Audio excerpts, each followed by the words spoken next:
Military Broadcast Radio, the station that's giving veterans a voice. Find us on the web at MBRadio.us. Think of all that time. Every wait in the winter.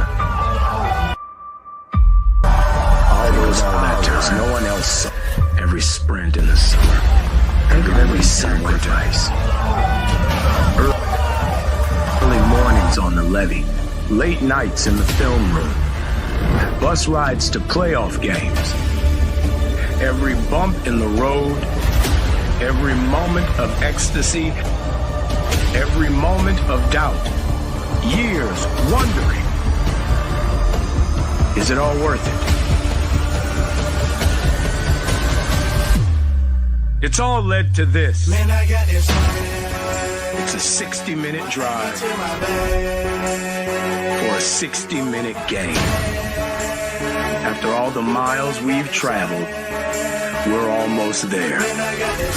After all the hours we've worked, one more can make us legends. After all that time, this is our time.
Caveman on the line.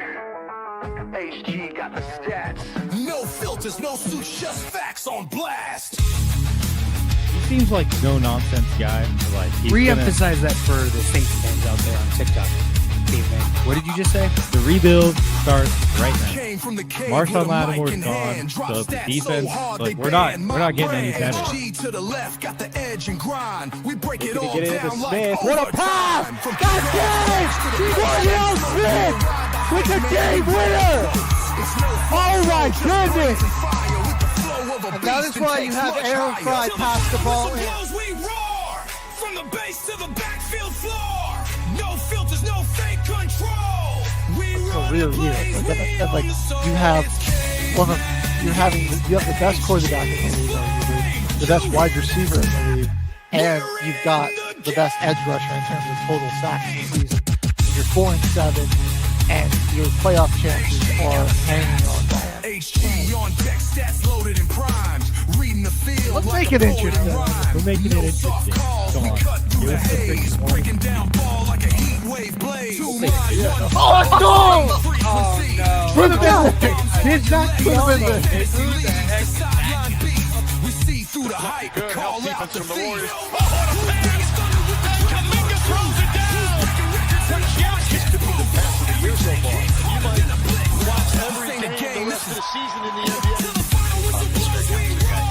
So don't you go saying that you're never going to see that. You're such a hater.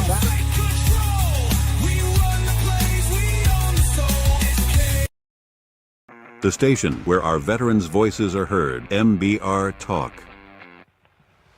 Hey, thanks for tuning in. Welcome, Quack. Program are those of the speakers and do not necessarily reflect the views or positions of any entities they represent. Find us on the web at MBRadio.us. For your You are looking live at Till the Final Whistle, everybody. HG, Caveman in the building. And we are back with another episode of the Football Frenzy for everybody. It's about that time.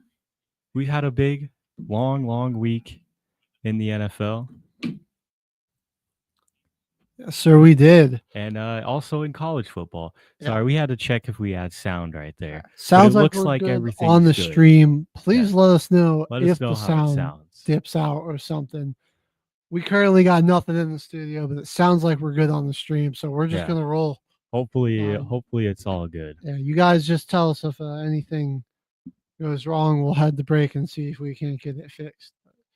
But for now, it sounds like I think we're okay. Right, I think we're good. I'm gonna just keep the headphones off if there's nothing to listen to in those. Yeah, I got them off over here. Yeah. Yeah, we're not hearing anything on our end, but let us know how it sounds, everybody. I think we got to open up this show though with a little rundown of what's going on in the MBR Fantasy League. Oh, I'm so about that. Let me get the app open real quick.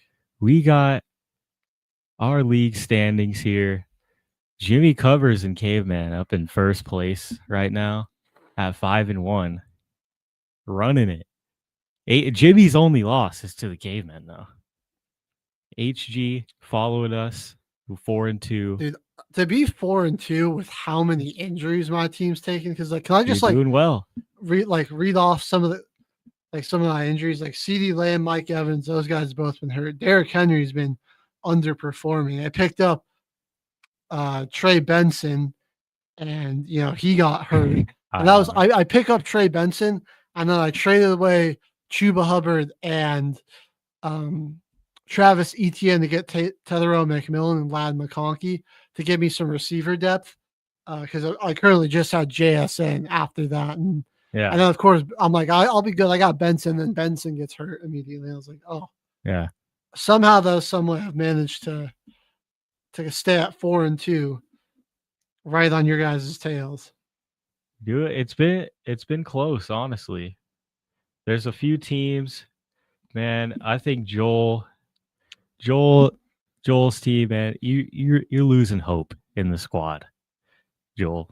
Yeah, that's what's going on. Joel abandoned all hope in that squad. He's I even told him, he was playing me this week. I told him, yo, Joel, you got inactive players in your lineup. They're on bye. And he's like, I don't even care, man. He gave up on the league. It's unfortunate. Yeah. But tapes and CDs, JJ McCabe, also 4-2. My dad's 4-2. The only team that's been able to take me down this year. And he had his best game with Puka and Devontae Adams in last week's the Monday night game. So he already opened up that week against me with 40 points. Holly's at 3-3, sitting at the 500 mark. Her team puts up some points, man. Dude, she's Holly's had team 140 plus every week, I think. I mean, dude, I think she's leading in total points. Yeah, she is. She's at 797, so basically at 800 points. The next closest person is you. With 768. Yeah, 768, man. And you're right there, 754. And then I'm third. Like, yeah, my team puts up points, man. I've been unlucky a couple weeks. Holly has definitely got a terrifying team. Her name is not fall short.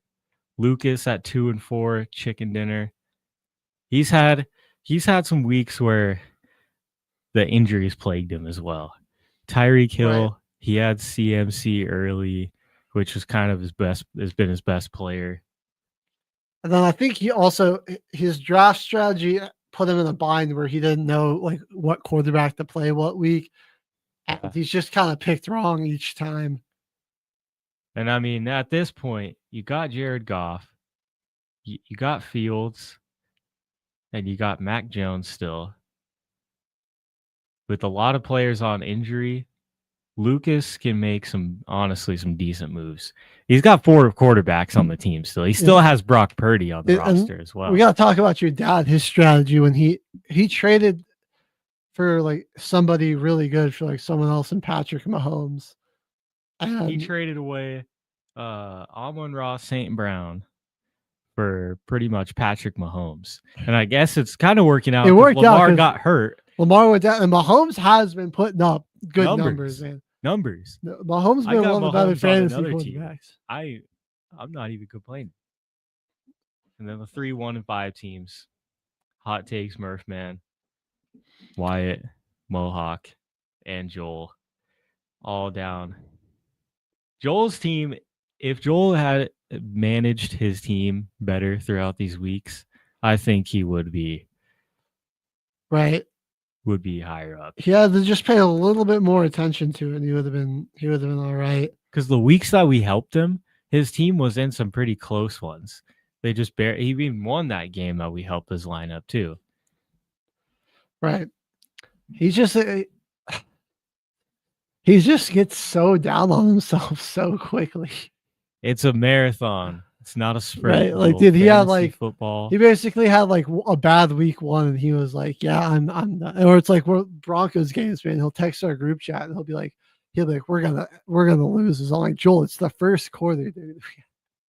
Well, the craziest thing he was saying that the whole Broncos franchise as a whole was mediocre because you guys barely beat the Jets in 2025. That would make you laugh. He's very dramatic about football. I'm like, you gotta. But I like it. That's a true fan right there. Yeah, he's there's no like moderate feeling of emotion when it comes to sports with Joel. It's just he's either like he's on the peak or in the valley. Yeah, I'm the same exact way. I understand where you're coming from, Joel. Hey, man, that Jets game was an abomination. You know, that was something that really shouldn't have been done to the good people of England, but we did it. They were talking on 104.3 The Fan yesterday, Reaction Monday. They were saying that the fans in London didn't know when to react to anything. Like they weren't cheering when, like the Broncos defense is on the field or like the Jets defense is on the field. It wasn't like a constant roar. There wasn't really too much to really be cheering about in this one. Like, I mean, unless you like sacks and field goals, which I do know Londoners do like field goals. They're big fans of field goals. There you go. I mean, I would say that was more of a slow, grinded out game. Like you got to really be like a football fan to kind of get down. No, because I'm a football fan, and even you weren't even ready watching that game. Yeah, it doesn't matter what kind of fan you are. That was a horrendous game to watch. Justin Fields. What, he had like 50 yards passing? I did. I hate to say it, but I think like if Tyrod Taylor's in that game, the Broncos lose. Oh, honestly, they had a lead. The Jets had a lead in this game. And low key, I think Sean Payton needs to give up play calling. It's so all over the place. We haven't seen a complete game out of this Broncos offense yet. We really haven't. It's been just not really any rhythm besides that like fourth quarter against the Eagles was his best and like offensive performance. Here's the like I feel better about our 2 losses this season than I do about this win. Like because we were up the entire fourth quarter, we never trailed. This is like the Jets got their first takeaway against us, and that was also our first time trailing in the fourth quarter all year was against this team. I'm almost not sure if like I should be concerned or just chalk it up to like the wretched energy that is that dreary little island of England. Because I don't know, man. London games, some weird stuff can get funky there, and I almost want to say that's what it was, but boy, Ben Powers going on IR, that's pretty hurtful to us. Because Matt Pert, the guy that filled in for him, had like 3 penalties that like all wiped out big or like good plays, like huge momentum type plays, like took us out of field goal range in one instance. Troy Franklin had a great catch and run to get inside the 20, wipe that off the board. A play that was looking like it was also going to drive and end up turning into a touchdown. He took that off the board with the holding. What's up, Amber? I do feel like he can get it together. It was his first start probably some nerves. So like, I guess if there was a team to have your first start against and to kind of like mess up a bunch against, it'd be the Jets. One of the worst teams. Right. So like, hopefully he can get that together. Like the Broncos could have easily scored like probably like at least 27.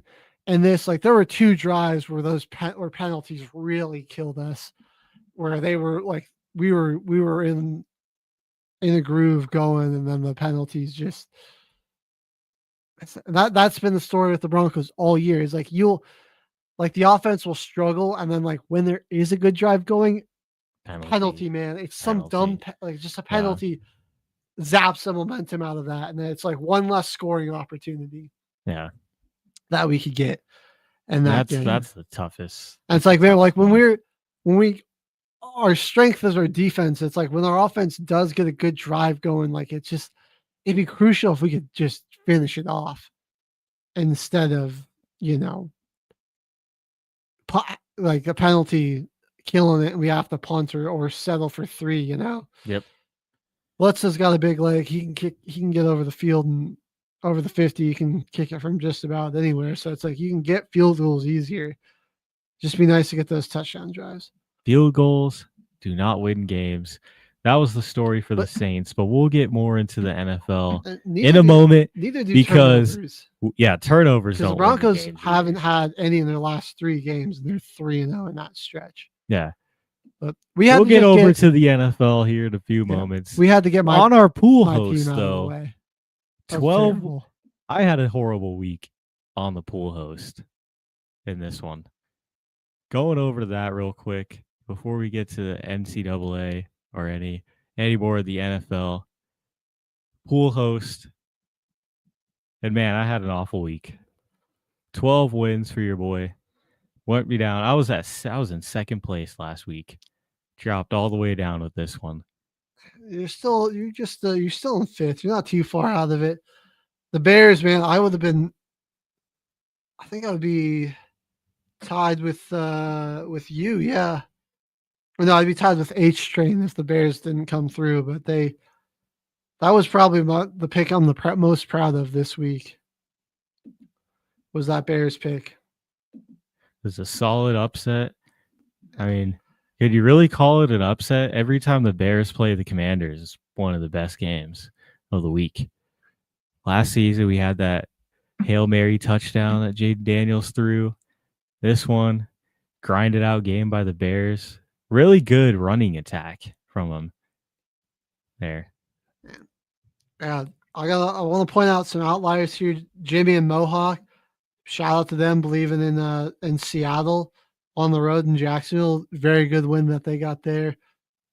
H Train Kyle, they didn't write off the Chiefs. That was a good call. The Chiefs got the dub, pulled it out. We all got wiped out on the Eagles, on Dallas, and on Buffalo. Not a single person picked the other team, and so those were all big washes. And then me and Jimmy on the Bears. I can't believe Jimmy was the other person to take the Bears, and that's crazy. But he knew something just like I did. And then let's see, who was the closest on that tiebreaker? That would have been H Train. He had 50. The total score ended up being 59. But season standings. Mr. Covers is 58-34-1. Me and Wyatt Mohawk are 56-36-1. H Train 55-37-1. Caveman 53-39-1.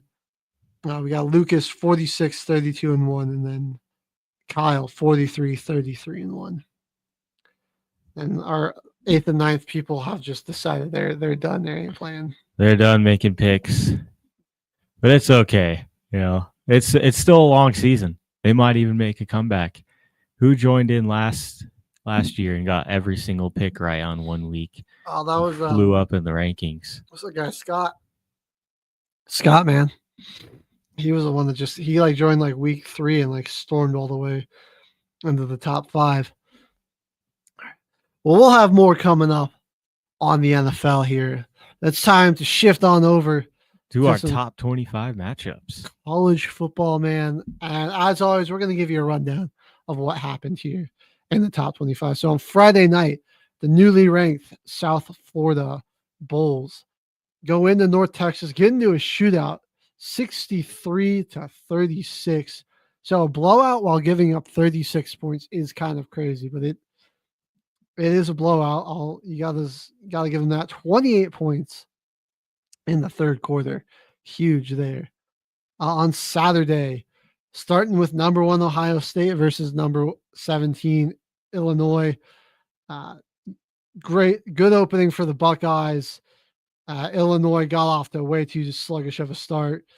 Ultimately, Ohio State was too much for them despite the home field advantage. 34-16. OSU still undefeated. And a huge upset this week and a new championship contender into the fray. Indiana goes into Eugene, into Autzen Stadium, takes down the number 3 ranked Oregon Ducks, 30-20. Huge shakeup there. Old Miss, you know what? A win's a win, just escaping a feisty Washington State team this week at home, but they did get the job done, 24-21. Florida Gators go into Kyle Field in the College Station to take on the Texas A&M Aggies. And you know what? They got off to an early 14-14 ball game at the end of the first quarter, but then it was all Texas A&M after that, 34-17. Aggies undefeated. The Red River rivalry. Not, some hype for this one dying down with Texas starting to struggle, but I don't know, like a team that continues to confuse us. Maybe they're back. Dominated Oklahoma. John Mater, probably not good to go health-wise. We'll discuss that more, but the Longhorns win 23-6. In the Alabama Crimson Tide and Missouri Tigers matchup, very good back and forth game here. This one in Mizzou, but the Tide, and might be safe to say that behind Texas A&M, this is the best team in the SEC, and I might put them above A&M at this point. We'll discuss that further, but Alabama 27-24, the victory here. They've won 5 straight. Texas Tech rolling and just steamrolling their way to the top of the rankings and looking like the powerhouse to beat in the Big 12 here. Dominant win over Kansas, 42-17. Auburn had to go into, or Georgia rather, had to go into Auburn. Always a tricky place to play. Some weird stuff goes down at that stadium. The Bulldogs do survive a tough, grinded out classic SEC game, 20-10. Powered behind the second half shutout from their defense. LSU at home, but kind of in the same situation against the feisty South Carolina team. The defense holds up pretty well. Garrett Nussmeier and the offense get just enough going to get the victory, 20-10. Tennessee looking pretty good here in the SEC, but they got into a bit of a dogfight here with the Arkansas Razorbacks at home, but they do sneak out of there with a win, 34-31. Georgia Tech looking to stay unbeaten at home against the Virginia Tech Hokies. They do just that. Powerful day on the ground between Haynes King and Malachi Hostley, 35-20. Yellow Jackets 6-0. Michigan going on the road across the country to Southern California to take on the USC Trojans. Jordan Mailata and that offense were just too much for that stout Michigan defense. They didn't get really any help from their offense either. Dominant win by USC, 31-13. Notre Dame, with all these shakeups we're seeing in the top 25 and ranked teams continuing to lose, the push for the Irish to make it back into the playoff picture looking more and more realistic. A dominant 36-7 win over NC State will certainly help that conversation. 2 touchdowns from Jeremiah Love in this one. The BYU Cougars continuing to prove me wrong. Really thought this team was overrated, but they continue to look really solid. This offense, I think, is just getting better and better by the week. In a tough place to play on the road in Arizona in the Wildcats' house. They get the 33-27 victory in overtime. And now we get to Arizona State, who was playing the Utah Utes on the road. Another game we pointed out as a potential trap game. Sam Levitt gets hurt, and ASU, I mean, no, they don't have a backup quarterback really, and that was prevalent in this one. It was over after Levitt went out. The Utes just roll ASU 42-10. Iowa State dropped one last week to Cincinnati, was desperately looking to keep pace with Texas Tech, especially with how chaotic and quickly rising some of these other teams the Big 12 are. But they drop one at Folsom Field. The Colorado Buffs, probably their biggest win on the season, get the 24-17 victory over Iowa State. And finally, to round out the top 25, Florida State taking on Pittsburgh.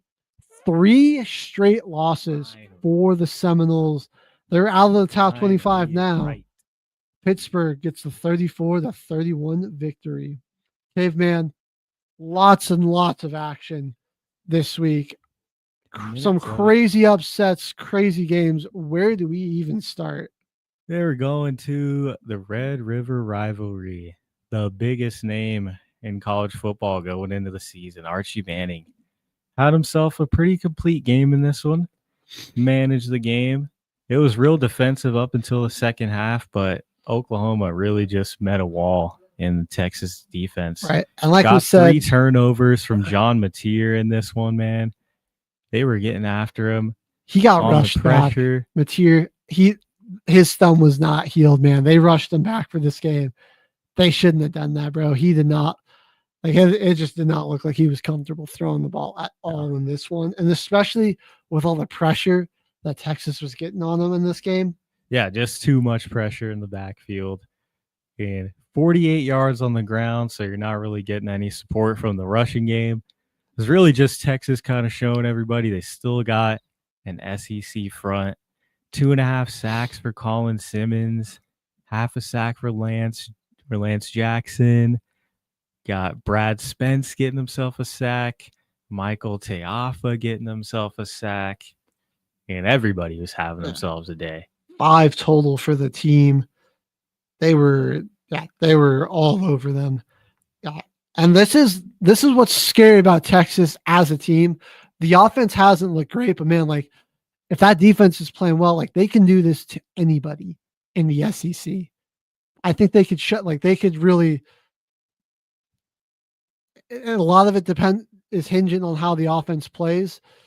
But like if you get just a serviceable game out of them, like yeah, they can really, like this defense can really shut you down. I'd say like the only 2 teams that I think even A&M might struggle against this. Like I really only think Alabama, from what I've seen from all these teams this season, is the only offense that I think might, no matter how well Texas's defense plays, is going to be able to get enough points to win a game.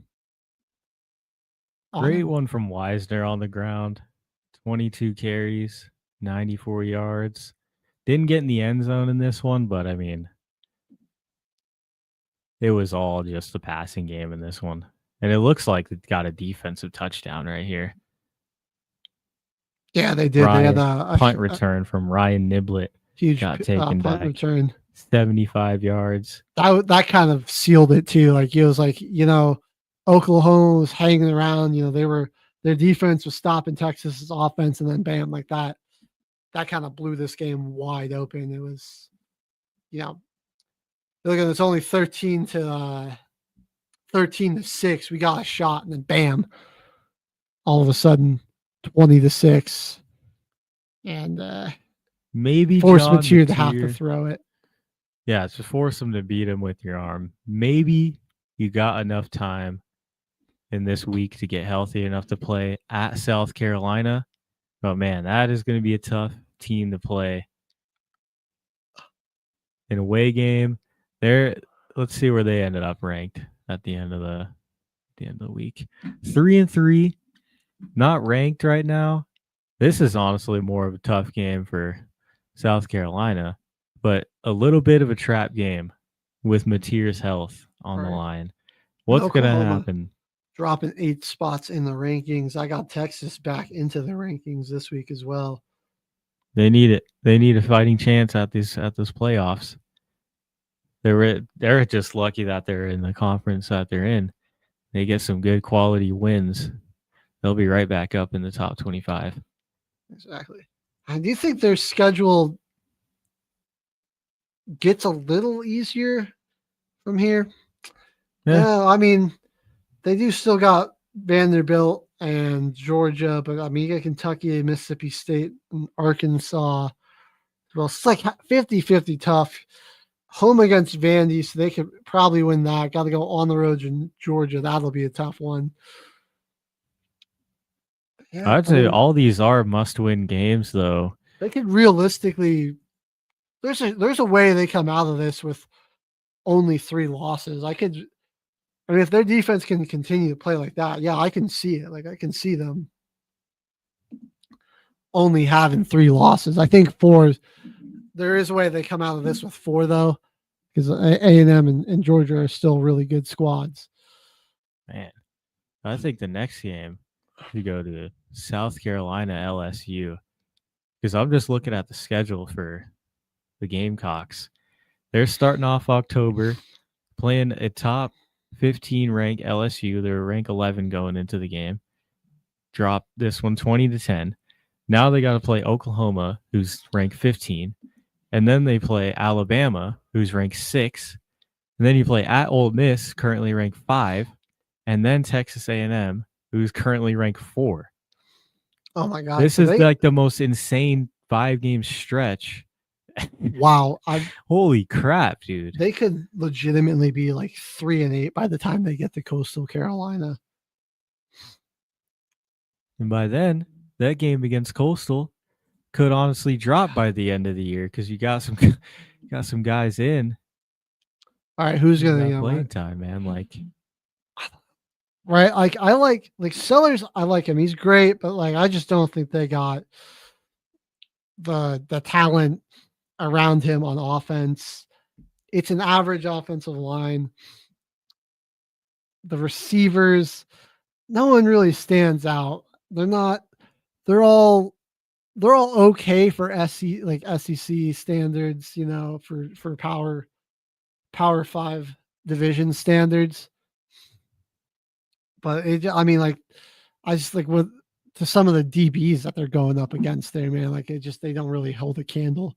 You kind of saw this in this one here too. Like LSU's got a really good defense, and those defensive backs just were locking them up. I mean, the leading receiver had 36 yards in this game, only 124 through the air. They had to get it all on the ground. And to their credit, they did, but 193 on the ground and a touchdown. But, Nussmeier was able to put it in the air just enough. And despite the 2 takeaways, things that they just weren't able to capitalize on. Because they really don't got the talent around Sellers. Like, I think they really just got to focus heavily on trying to get some big name talent and some highly talented recruits. Or if you're allowed 5 sacks a game, like 5 sacks in this one against top defenses in your conference, maybe they got to try to get the ball out quicker. I feel like Nick Harbor having a long of 20 in this game is good.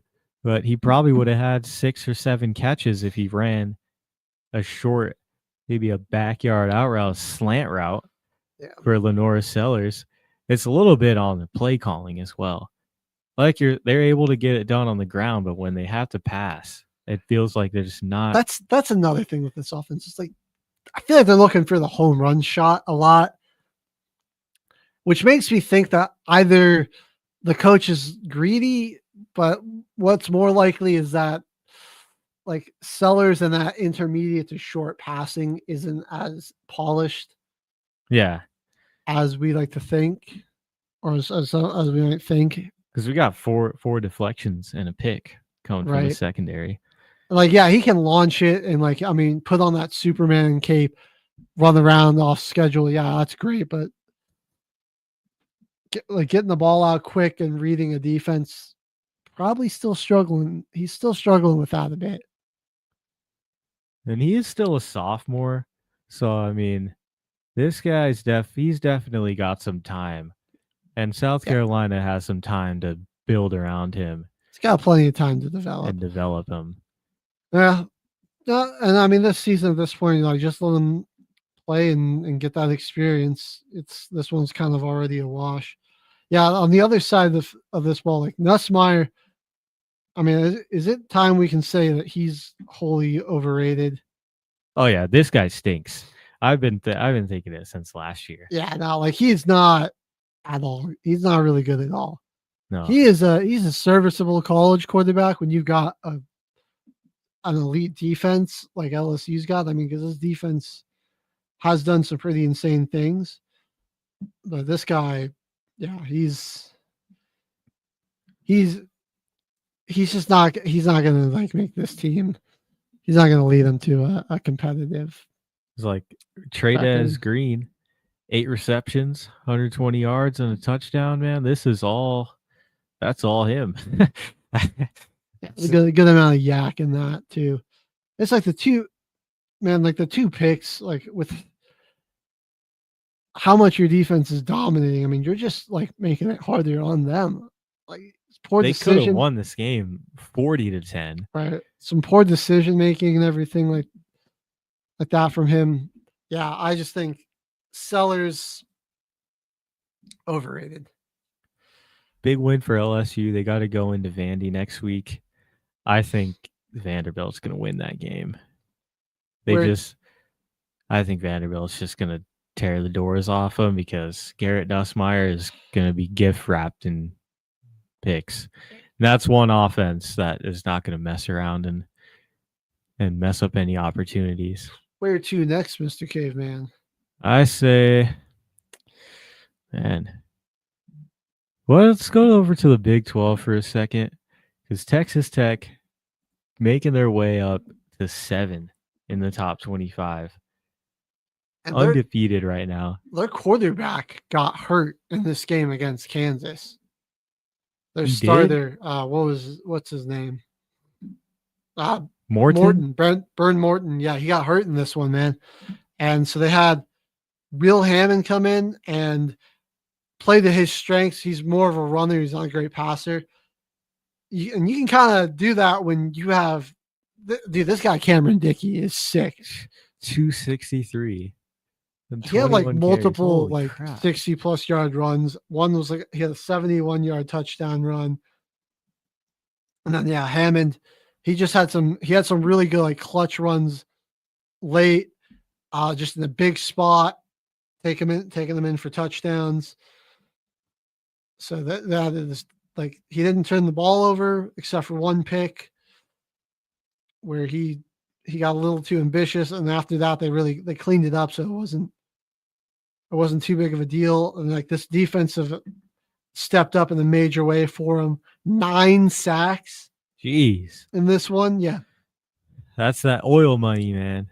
Don't sleep on Texas Tech. I think Kansas got a pretty solid team. I'm a big fan of Jalen Daniels.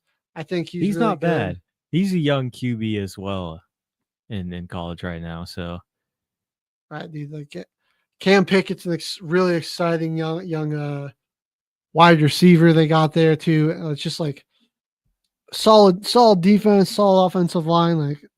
Just not a team you'd expect to just get manhandled like this. Put up more of a fight. But I mean, that's just Texas Tech is just looking dominant against all their Big 12 opponents so far. And they've handled sacked 9 times, and Jalen Daniels is 27 of 33 still. 2 touchdowns, no picks. I mean, that's still such a good game. He got sacked how many times? Not who? Jalen Daniels? Jalen Daniels got sacked 9 times, and he still had a pretty solid game. 6 incompletions, 228, and 2 touchdowns is honestly that's really good game still. The Red Raiders, I think, are firmly in the driver's seat in the Big 12. Yeah, it's been pure domination against every Big 12 opponent so far. And these are some of the better Big 12 teams: Utah, Houston, Kansas. I mean, some dominant wins. I can see like you maybe downplaying like Utah and Kansas a bit, but I think Houston has been really great this year. They got their biggest test coming up, playing in Arizona State next weekend. I mean, that might be a cakewalk if Sam Levitt's still hurt.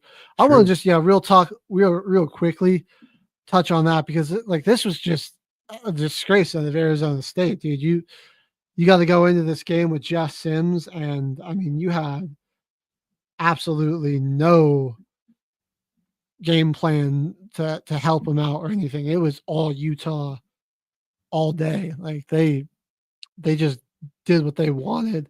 The defense was unable to help this offense out at all. I mean, they got 0 sacks, 0 takeaways. Just the Devin Dampier show. You'd had freaking 224 yards, 3 rushing touchdowns through 12 passes. This is Utah's offense we're talking about here. Like nothing, there's nothing to write home about. And you gave up 42 to them. It's like they had 136 yards passing. They honestly, as a team, their only loss being Texas Tech at BYU next weekend. And then they got Cincinnati in a couple weeks after CU. I mean, Utah could be in the conversation. I still don't trust them enough. I just think their offense could fizzle out way too often. Right. Like it's just real. I mean, even in this game, they scored 42 and it wasn't like real exciting, you know, or real flashy, or even like it was a very like, they scored 42. Like you hardly even noticed it, you know? And so I don't think that's going to be sustainable against the team that's actually, you know, got their starting quarterback in and is, you know, isn't going 3 and out constantly and giving you the ball back a ton. Like, it's just not going to happen. The biggest upset of the week probably is CU, in my opinion. Did I not say it on the show last week that they're going to get the win? I think you might have actually. You said that was one of the trap games. Yeah, we said more of a CU, joke. Utah, and like Auburn. There was like one other trap game here that we had. Salter with his first okay game. They kind of got into the bag here a little bit too. Him and Joseph Williams found a good connection. Omarion Miller had a pretty solid game too.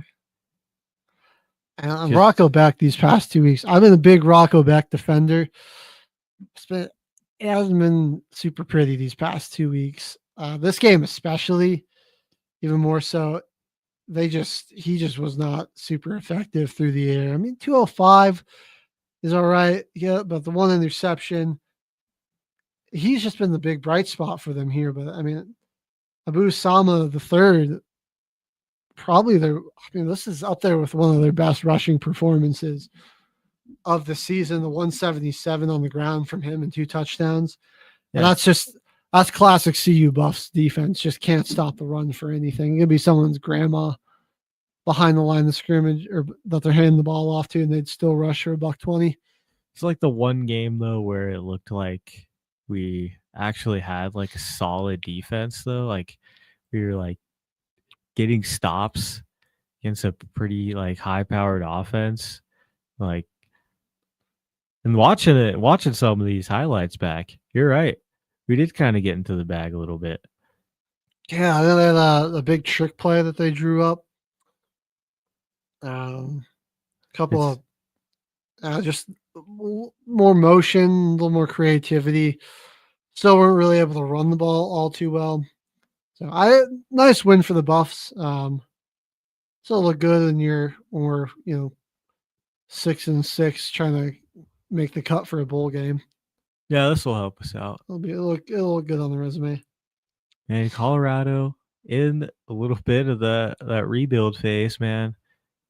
Shador and Travis Hunter really carried the offense. But it looked like we found some rhythm though with Salter in this one. So we'll see what continues on. If we lose more games though, do the Buffs just go ahead and start the kid for a little bit?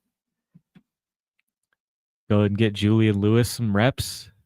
The young guy? Maybe. Or I don't know. You went out there Salter in the transfer portal. This is likely his last year. You're probably going to pay him or play him the remainder of the season. Yeah. All right. Dude, I'm keeping it in the Big 12. We'll go BYU and the Arizona Wildcats. This is a crazy game. Bear Brockmeyer as a passer. Bear Brockmeyer as a runner. That's like where that. He's a legend, man. Yeah. So he had 3 total touchdowns, 2 on the ground. He also had 2 interceptions. He was 12 of 29. Like, man, it was ugly when they put the ball in the air for the most part. But him and LJ Martin and his BYU offensive line. He wasn't even the leading rusher. Holy crap. Yeah. I mean, the BYU can really just impose their will on you in the trenches. That's a big offensive line that they have there. Huge. If Bear Bachmeier has 0 pass attempts in this game, it's 33-0. Yeah. Maybe even more. Yeah, potentially. There's not even overtime to think about this one. The 2 picks, giving the ball back to Arizona. Fafita's not bad. That's really He's okay. He can beat you with his arm a little bit. And it looks like they were able to get 90 rushing yards out of Rosano. Yeah. But still, you can't handle BYU in the trenches. That's really my only drag on BYU is like Bachmeier as a quarterback, man. He struggles as just a drop back passer, but this is BYU's offense, and just their quarterback is either a guy like Zach Wilson, or they have like Bear Bachmeier is just Taysom Hill. 2 point is just Taysom Hill. What we're seeing. I would be a lot higher on this team if they still had Jake Retzlaff as their quarterback. They're great. Yeah. They're great in the trenches. They got a really good defense because he could throw it. And Retzlaff, he could drop back and pass the ball. He was still a threat with his legs, but he gave you just a lot more. He was much more of a threat in the passing game. You just don't got that with Bachmeier. But hey, solid win. It's not to get the job done against Arizona State. Well, I mean, you got to play Texas Tech or come college football playoff time. I don't know how that strategy is going to work, but I got hope for them to potentially get that fit sorted out. All right. Well, we got to just give Ohio State, man, another big win for them this week. Pretty dominant on the road in Illinois. Best team right now. I mean, it's not particularly close. I mean, they didn't even have to really do a lot offensively.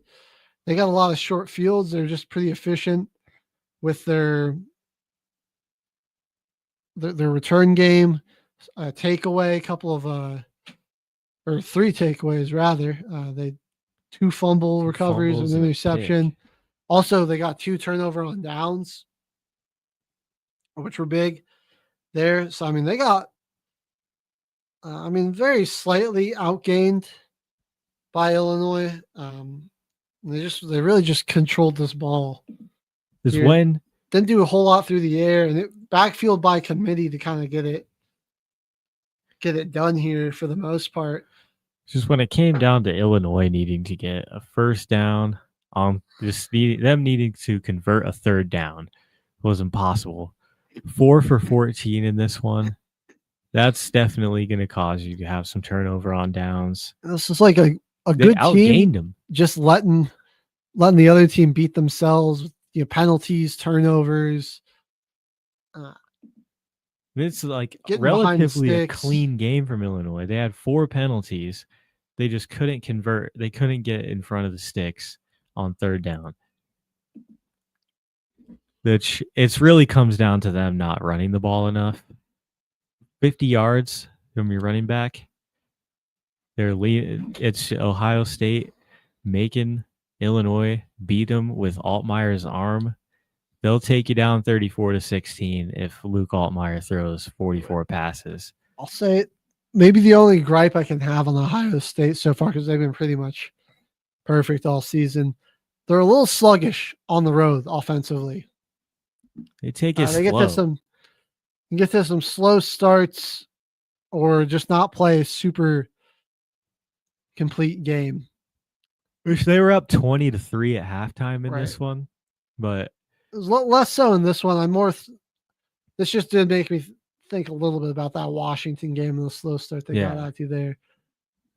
they were up 20-3, but they still end the game being outgained by Illinois. Illinois had more first downs.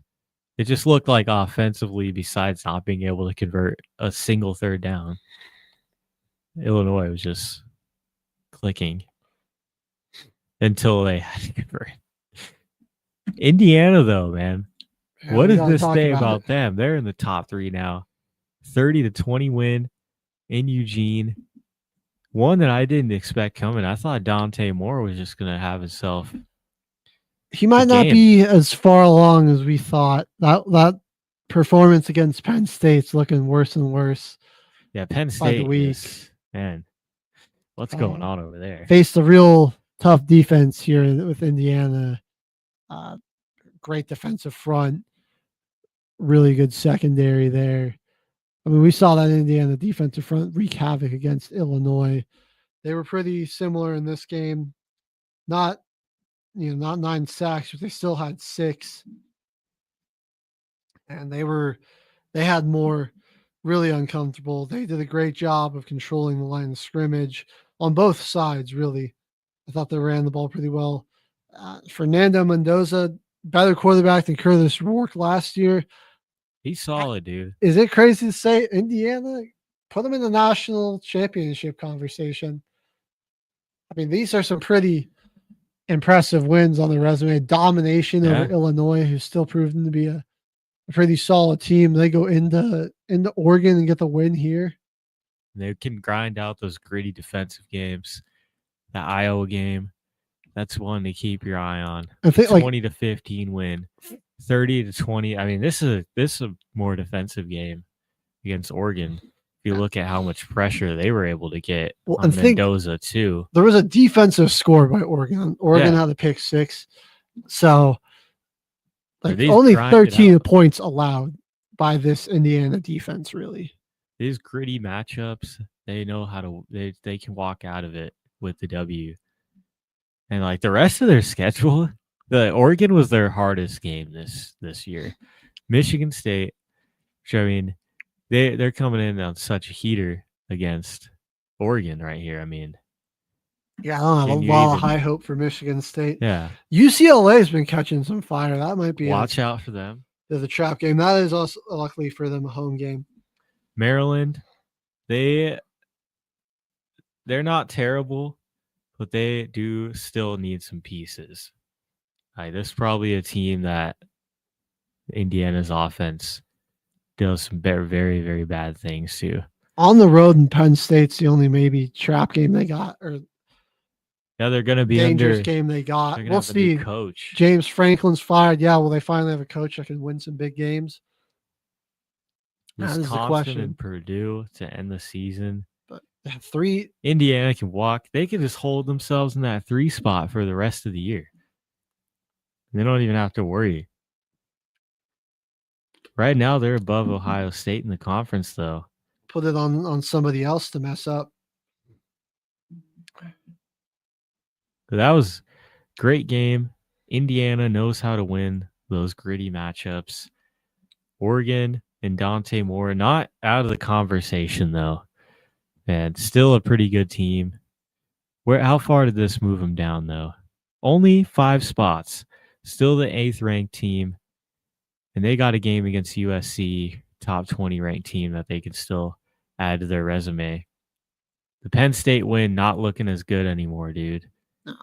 They drop one, lose by a point to Northwestern, and fire their head coach.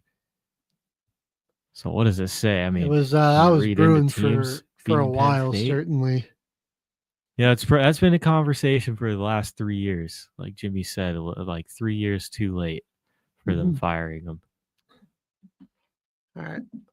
Well, Okay, stay in the Big Ten, or we might want to take. I was going to say we're running for a while. We'll go ahead and take our first break. When we come back, we got a couple more matchups to highlight here. Then we're going to take a look at the new top 25 and a look ahead to some of the other matchups next week. So don't go anywhere. You're watching Till the Final Whistle here on Military Broadcast Radio.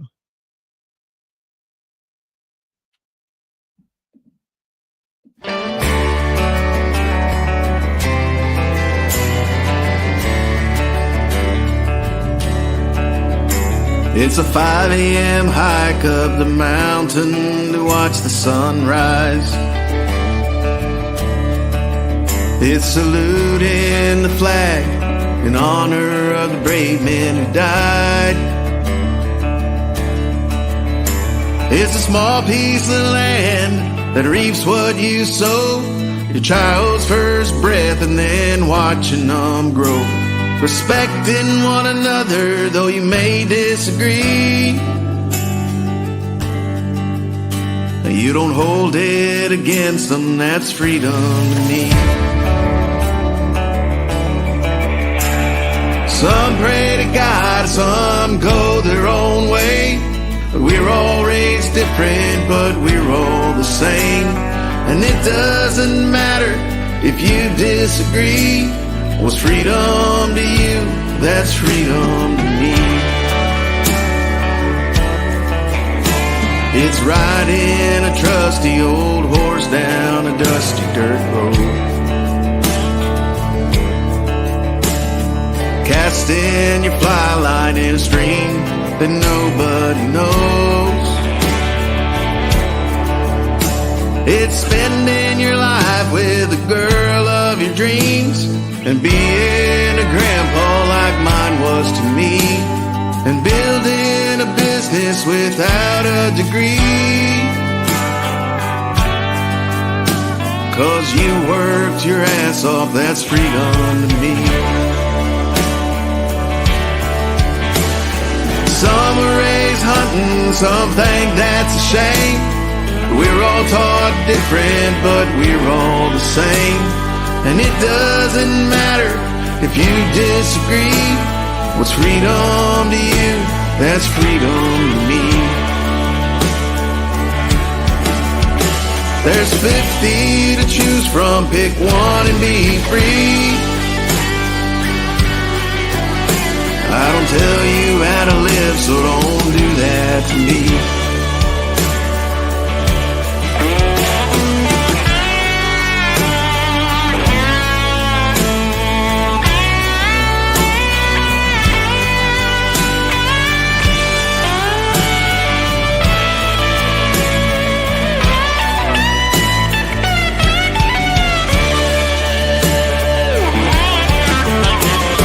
Some were raised hunting, some think that's a shame. And we're all taught different, but we're all the same. And it doesn't matter if you disagree. What's freedom to you? That's freedom to me. Some pray to God, some go their own way. But we're all raised different, but all the same. And it doesn't matter if you disagree. What's freedom to you? That's freedom to me. What's freedom to you? That's freedom to me.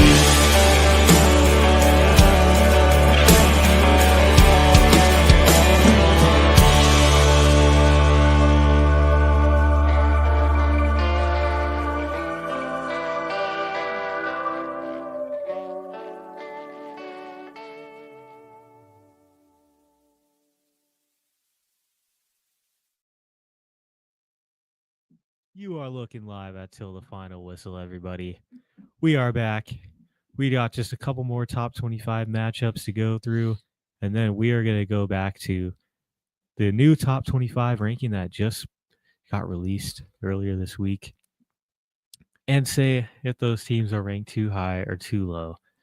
So I think Michigan, USC got a freshman walk-on rushed for 158 yards for USC.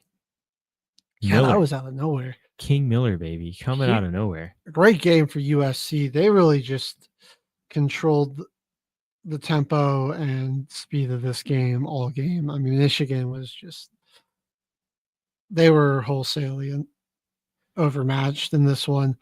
Best game I've seen on this Trojans defense this season, I think, because we already knew this offense was sick. Defense is starting to take shape a little bit. This could be a scary team. Same with Michigan, dude. That's why this matchup was pretty interesting to me, because freshman Bryce Underwood, 1,200 yards, but only 5 touchdowns and 2 picks. Get this guy some weapons, dude. You've already got a pretty insane dual threat potential with this guy. He's a freshman this year, 6'4", 230. He's got the attributes, man, and he's able to get it done. They're asking some tough asks of a true freshman. Seriously, going into some tough environments and playing against some really good teams. I mean, on the likes of a team like Michigan, he's done all right, man. I mean, they lost at Michigan. Michigan lost to Oklahoma and USC. Those are your 2 losses. Both of those were road games. And I mean, it's we had the 1 interception, which was a little costly, but they'd lead to some points on the other side. But he did a good job of, for the most part, taking care of the ball and had the offense moving somewhat effectively. But like I said, USC they were just in control of this one the whole time. Their ability to run the football, the quick passing game, and then Mayava, when you needed him to make a big throw on 3rd and medium, 3rd and long, he came through again and again and again. And the one kind of boneheaded interception where he should have just thrown it away and just threw it to the end zone for no good reason I could see, other than just hoping that maybe one of his guys would come down with it. So besides that one little boneheaded move, really good game out of him. Yeah, King Miller, man, this guy's crazy. The walk-on was just tearing them up. King Miller, man. What a name, too. 18 carries, 158 and a touchdown. He's got 29, 310, and 3 touchdowns on the year, 10 yards a carry. And the offensive line and this offense really has potential. This is one team, Ohio State, Oregon, Indiana. Watch out. Because I think USC is next up. Shortly to follow, though, I think Michigan might come back to haunt some of these teams. They're getting close to returning to the powerhouse that they were in the Harbaugh era. A little bit of a transition period, losing a coach like that. But they're close. They're really close to coming back. Excuse me, sorry. Yeah, I don't know. I like the Trojans. Still a bit nervous about how they'll fare again. If they run into an Indiana, Ohio State, heck, even Oregon, a little bit here. But I got Notre Dame next week. That'll also be a huge challenge. Yeah, some tough games. Nebraska just creeped into the top 25. Iowa's always a defensive struggle. They got to go to Oregon. Man. UCLA is resurging. So do I see USC potentially coming out of that with only 3 losses? Yeah. I could see them being a fringe playoff team here. It's just there's a lot of teams where, man, the end of the season, it's just going to be chaos. Cause you can see a couple of front runners for each division, plus like those teams that are probably going to finish second or lose to them in the conference championship that you're like, okay, they might be there. But then it's just like it's a total crapshoot after you get like through like the first 4 or 5 Right. teams that I feel confident saying they're a lock. Ohio State, Miami, A&M, Texas Tech. Texas Tech at this point. Almost, I kind of want to say Indiana now. I say that could be just looking at their schedule. I feel But like that's a lock. I'll say Indiana / Bama. Like it's gonna be at least one of those two, maybe both, but like at least one of those two is definitely making it. I think I kind of think Bama's got a shot. Their toughest games are really coming up. It's just right. I mean, it's like there's 4 games in a row playing against a top 25 opponent, 3-0 in that stretch right now, going to play Tennessee at home and just finish it off on prime time this weekend. I'm saying like that's Bama, a good run. They started 0-1, but like now they're looking like the best team in the SEC. I think they win this 6th game in a row. I mean, I think they've got the best quarterback. Like Simpson he's like a surgeon back there. He takes good care of the football. Didn't tear it up through the air in terms of yardage, but still 3 touchdowns, was super accurate, 22 of 31. I think the issue that they have had so far is keeping him protected. Been sacked 12 times this year. I think if he gets more clean pockets, this guy has. You see, like 16 touchdowns passing goes to like 25. Right. The games where he has less yardage are the games where he gets pressured the most. Like the games where they've been able to keep him cleaning up. Right. He's thrown for like 350, 400. If you're not getting pressure on them, he's just going to pick you apart all day. So that's really, and what would help with that though too, is if the Alabama run game can be a bit more consistent. It's serviceable, but if it's not super successful, defenses will start teeing off on Simpson, and it's going to be a little tougher for him to sit back there and dissect the defense. So if you can get the running game a bit more effective and more of a threat for people, then, I mean, with the way Alabama's defense is playing, and Simpson, when he's got a clean pocket and time, he's making the right read almost every single time. They needed to kill the clock with their run game in this one. That's another thing. They can get a lead. They just can't. They can't chew the clock. They were able to get 85 yards on 20 carries with Jam Miller in this one. That's saying he's fighting for those 85 yards on 20 carries. And it's not being able to hold the ball long enough, chew enough clock to keep the ball out of Missouri's hands for that final possession. It was a game-sealing pick that won Alabama this game. Could have been won by Missouri. I'm like, yeah, right. If Alabama's defense didn't ball out, because I mean their defense balled out. If they didn't play dang near perfect, Missouri probably wins this game. But like Bama, I mean Missouri's 1 for 11 on 3rd down. They had 2 takeaways, and Alabama was able to control the ball for a really long time. That was what they did well, is they kept their defense off the field. 40 minutes possession. Right. Dang. And despite all that, Missouri darn near came out of this. So Missouri, that's another team, they are, if they can protect the football a bit better. Yeah. That was really their run game as well, right, was just stifled by Bama. And if they could get ahead of the sticks more often, I think that was another big issue with them. Is just weren't able to establish a rhythm or anything offensively. If they just have a little bit more rhythm and consistency in this game, they easily could have come away with a victory. So I mean, like their team. I mean, their biggest challenge probably A&M, but that's a home game. They do have to go to Oklahoma. They got Vanderbilt. Got to go on the road to Auburn.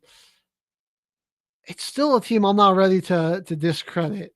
I mean, they played a pretty sloppy game, did not look great, and despite that, only lost by 3 to Bama. Like this could have very well gone in their favor. So I'm not like the Tigers' first loss of the season. Still a team to watch. Like I said, like Texas A&M or Florida were the dark horse candidates for the SEC. And Texas A&M is now like emerging as the favorite. So I'm putting Missouri. That's my dark horse. They're here for definitely the SEC. They're still there. I a like sneaky squad. I like Bo Pribla. Wasn't his best game, but that kid's got some moxie in him. He's definitely got what it takes to lead this team there. They can just give him a bit more of a run game, man. They'll be right there. I mean, they got some dudes on defense and a really good offensive line. They always fill that line well, so they're just a little lacking at the skill position, but I think like Pribla can elevate that group. Alabama. So Missouri's still dark horse candidate in the SEC here for me. Watch out for them for sure. Alabama moves up to 6th in the country after that one. And one of the final matchups, I think this is our last one actually, but Notre Dame only 1 spot away from being that 12 seed after this big win against NC State, 36-7. They got USC next week. A win there could very well put them back into the top 12. Yeah, I mean, a win there might move them up just to that 12. So that gives you another the rest of their schedule. That would give you another ranked win, something the Irish have been lacking because they lost both of their ranked matchups. Their 2 ranked matchups against some of the best teams in college football, arguably the top teams in their respective conference. So nothing to be upset about, but they definitely need like a good ranked win. So against USC, that would just be massive. Because that's probably their only other chance to get it is beat number 20th ranked USC at home. And then, take care of business against Boston College, Navy, Pitt, Syracuse, and Stanford. Their defense looked good in this one, man. They were able to get some nice pressure. Got 3 picks off 3 interceptions, Bailey. yeah. Who is that backup, though, for NC State? Hollywood Smothers. I think that's a receiver. Oh, he's a running back, actually. So they just ran a trick play with Smothers. What a name, though. That guy gets the shout out of the week. Hollywood Smothers. Love that name. That's awesome. But they were stuck in the run. Wasn't able to elevate them. On the outside, I love this. They got this defensive back down here, Ronnie Royal III. That's a nice name. That rolls off the tongue pretty well. Man, Brandon Cleveland on here. A lot of tackles for loss for NC State, but I mean, that's only because Notre Dame runs the ball like crazy. And eventually, I mean, you're gonna break through. I mean, this is the key for Notre Dame. I mean, they controlled the ball for a good amount of this one. And I mean, it's like that's a good mix that they can have. Like you got about 30 plus touches between Price and Love, and then Carr threw the ball about 30 times. So it's like right there on that sweet spot of like, 66 split between, runs and passes. Like, all right, get about 30-ish from Carr on the pass attempts, about 30-ish touches from both Love and Price. Good recipe for success there for the Irish. They got themselves a dub. I'm just surprised, man. 342 yards from Carr. Man, Notre Dame, if they just win one of those games in the opening 2 weeks of the season, they might be one of the probably a top 5 team right now if they only have one loss on their resume. Because they can get their offense going in a pretty good rhythm. It was just Because I mean, it's like if you're 41-40 against Texas A&M, Yeah. they just couldn't get a stop. if your only one loss was against like Miami or Texas Tech, like at this point, I'd have to probably put you again over, like, I mean, over Bama, over Texas Tech, over maybe even over Old Miss. So they just really needed to get one of those. They can get a ranked win this week, and they're close. They're really close to getting back in that playoff conversation. All right, well, let's get into Caveman. We got to give our top 25 rankings. Let's do it. So this is where we go. We're going to just go through the AP top 25 poll, and we'll ask, just right, too high, too low with each team here. You let us know what you think in the comments too as we go through this. We're going to start with Ohio State. And like I'm in the just right / too high, where I'm like, I could still put Miami above them, but now that win over Illinois does make their record that much more impressive. They got that win plus the Texas win. Feel like I'm forgetting another big one. Am I? No, I'm not. It was just those two, but I mean those are still two massive wins, and in pretty dominant fashion in both of those. So Miami was idle this week too, so I guess I could see keeping them at 2, which is where they're at. Like that's my opinion on the 1-2. 1-2 spots are pretty good. I wish Miami be ranked 1, but on a bye, Ohio State got themselves a good win. Those top 2 spots are they're just right for this week right now. Last week it was more arguable, Miami being number 1, but all right. Then we got Indiana at number 3. I think just right. I like that spot. This team has been rolling. They jumped into the top 10 last week, and then you go on the road, knock off the number 3 team in their own stadium. I think it's fair that you go ahead and you take their spot. You're 6-0. I'm been a big believer in the Aggies all year, but I think Indiana got the better resume, deserves to be 1 spot ahead of them. Texas A&M at 4. I'd also say that's just right just there. right there. Would you change any of those 2, Caveman? Maybe. Yeah, you got maybe flip Texas A&M and Ole Miss here. Looking at their schedules, A&M got Notre Dame and the win on Florida and Auburn.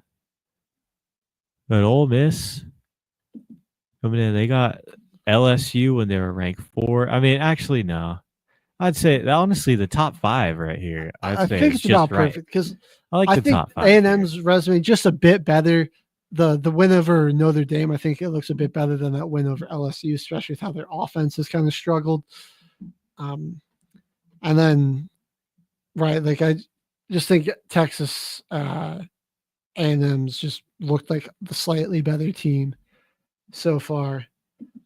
And like that win over Auburn plus beating Florida, who did start the year in the top 25, just some slightly better, in conference wins. You know what? Maybe honestly, I might even have to put Bama at 4, A&M at 5, and Ole Miss at 6.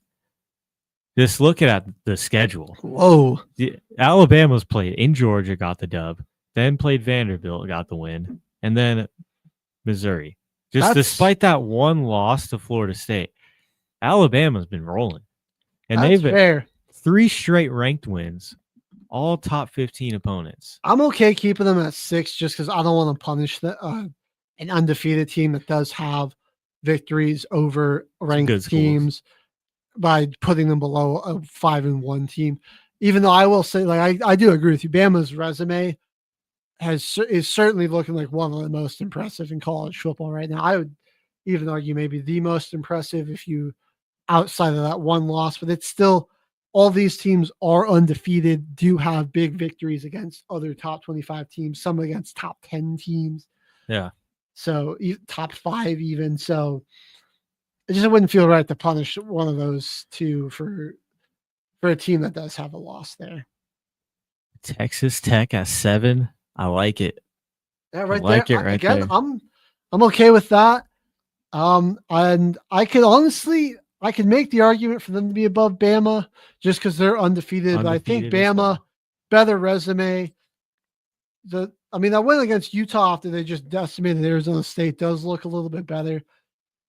But again, like all the top 25 teams that Bama's taken down, it's Texas Tech, they're one top 25 team, immediately fell out of it and hasn't been able to get back to it since after they beat them. So, actually, I take that back. They did just get back into it this week, but I still think, Bama's better resume against a better competition. Putting Oregon down at 8, and you've got Georgia at 9. To me, flip-flop those. Honestly, yeah. I think Georgia's a solid team still. Georgia's one loss was a bit more competitive against Bama, and they have that huge road win against Tennessee, who that still looks like a pretty good win because Tennessee's still been playing really well. Whereas you take Oregon, their one big top 25 victories against Penn State, who then dropped 2 straight and kind of got worked over in your own building, albeit by a really good team. But I think Georgia just has looked a little bit better. Looked better in their one loss versus Oregon. So I'm okay putting them there. LSU at 10. Honestly, just they're 5-1, but I'm gonna say too high just because their offense is just like me too, very, very abysmal. And like some of these wins, it just hasn't been super, pretty, and it'll make you be like, oh, that doesn't make me feel great. Like that Clemson victory, only 7 points, doesn't look as great now with how Clemson's doing, like with how Florida's been playing. That 20-10 victory doesn't look so super great. I mean, really the only game where they didn't like struggle in the victory is against Southeast Louisiana and Louisiana Tech. And even like Louisiana Tech, that wasn't like a huge margin. I would put LSU, move them down to 12, put Tennessee at 10, give me undefeated Georgia Tech here at 12. And actually, you know what? Put Georgia Tech at 10. That's actually fair. Put Georgia Tech at 10, Tennessee at 11, LSU at 12. That's honestly fair. Yellow That's Jackets, a nice way to round out the top 12. Undefeated. I mean, I guess you could maybe make the argument that the resume isn't as good, but it's like they should definitely be above LSU because their argument is both beating Clemson, and Clemson was ranked. And at that point, like, both were about the same type of victory over Clemson, who isn't looking that great now. I would still have Georgia Tech just by process of being undefeated. I'd have them at 10. I like that ranking right there. Their one loss, it was to a good Georgia team, but I'm gonna just double check their schedule. But I just don't think there was another victory that was as impressive for them. If it'll load, because I'm like, most of they played a couple like SEC schools. Tennessee, right? Yeah. So they got Syracuse, Mississippi State, Arkansas, UAB. Georgia's really their toughest game so far. So like, I think I'd still give, just because they're undefeated, it's like, your one loss is to a very quality team, but Georgia Tech's unbeaten, even if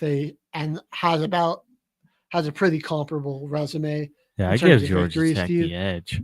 So it's probably our biggest major shakeup. So we've got Oregon and Georgia flipped, and then we got Tennessee stays at 11, but Georgia Tech swapping 12, with LSU at 12. Notre Dame, they need to win this game against USC to make it back to that 12 spot. I already have a feeling that's what's going to happen. They're going to move up 1 seed if they win this game. I kind of feel like 12. I feel like they only deserve to be up at 15. They went from 16 to 13. Like, move them up 1 spot. They're still 4-2. I think it's still fair for Oklahoma and BYU to be ahead of them. Oklahoma's one loss coming from a team that isn't bad. Right. Just hasn't been playing their well. Quarterback was obviously hurt in that one. Like, Yeah. I don't think, like, it's hard to hold a lot of that on Oklahoma. They just, it's a rivalry game, and like your team was not 100%. Very, that's just a tough situation. I think that would have been a much different game. So I think they would still deserve to be, probably like keep them at 14, but just put BYU at 13, Notre Dame at 15. I like that ranking there. Because BYU kind of getting punished for being unbeaten. Right.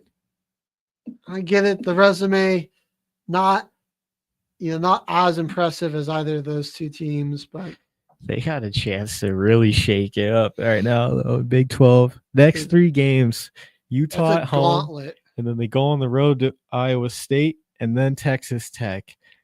TCU's not bad. And then at Cincinnati, who's kind of proven themselves this season.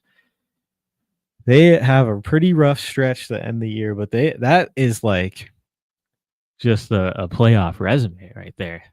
They win enough of those games in the stretch. They win the next 3. BYU arguably could be top 12 team. I think if they win the next 3 games, they're a top 10 team, probably top 8. Know. Utah, Tech, and Iowa State. Now that you can come out of that 3 now, put them in the top 10. I don't care. All right. Missouri at 16, just right. I think 16 through 18 is fine. Missouri, just right there. Vandy, Virginia, both idle this week. And some teams to watch out for still, though. Honestly, Virginia will just shock you. That'll be a crazy game against Virginia if you let it get out of hand. Vanderbilt, you don't want to play them in Vandy at all. Mizzou's offense can get going pretty good. And then I like those 3. South Florida at 19, I think, is also good spot. Move them up a bit. They got a pretty good win over a really good unranked North Texas team on the road, no less. Their offense looking outright explosive. So you love to see that from them. And then you have a bunch of like new teams. Like we have 5 new teams joining the top 25 this week. So move them up to number 19. I like that. Put USC, they're in at number 20. I think that's just right. Jumping into the rankings. They've got a pretty impressive resume. The 1 loss against a good team. And that was oh man, I'm blanking. Who was that? That's at Illinois, but that was like a tough road game that they only lost by 2. Then you come back and get a dominant win in your own home stadium. So yeah, put them back there at 20. I like that. After that, Texas at 21. That's fair. I mean, they're still a pretty good team, just not really playing. 2 losses against some good teams. Well, I don't even like the other losses against Florida, right? Texas lost to Ohio State to open the season, and then Florida. The Florida loss hurts you. I like the Florida loss ain't great. I would put Texas back in there, but I would put that like they're 4-2. I would just put them at 25. Being 25. You'd beat up on an injured team in a neutral site. I don't know if 21 is super fair. It's right, like they jumped Memphis. That's crazy. Undefeated, 6-0. Like they should be 21 because they were still in the rankings last week. They were idle this week. Then you have Utah. I would keep Utah 23, put Cincinnati at 22 because we'd have Memphis at 21, then Nebraska at 24, Texas at 25. That's a pretty solid way to round out the top 25 there. I didn't think Texas would make it back in. I thought they were going to be a little more strict on them. They lost 2 straight. They only won. Nebraska not 2 straight. Kind of quietly sliding into the top 25. I don't know how long that'll last. we'll see. Who's the rest of their schedule? Who do they got here? At Minnesota, Northwestern, USC. I mean, the next 3 games aren't too bad. USC is a tough matchup.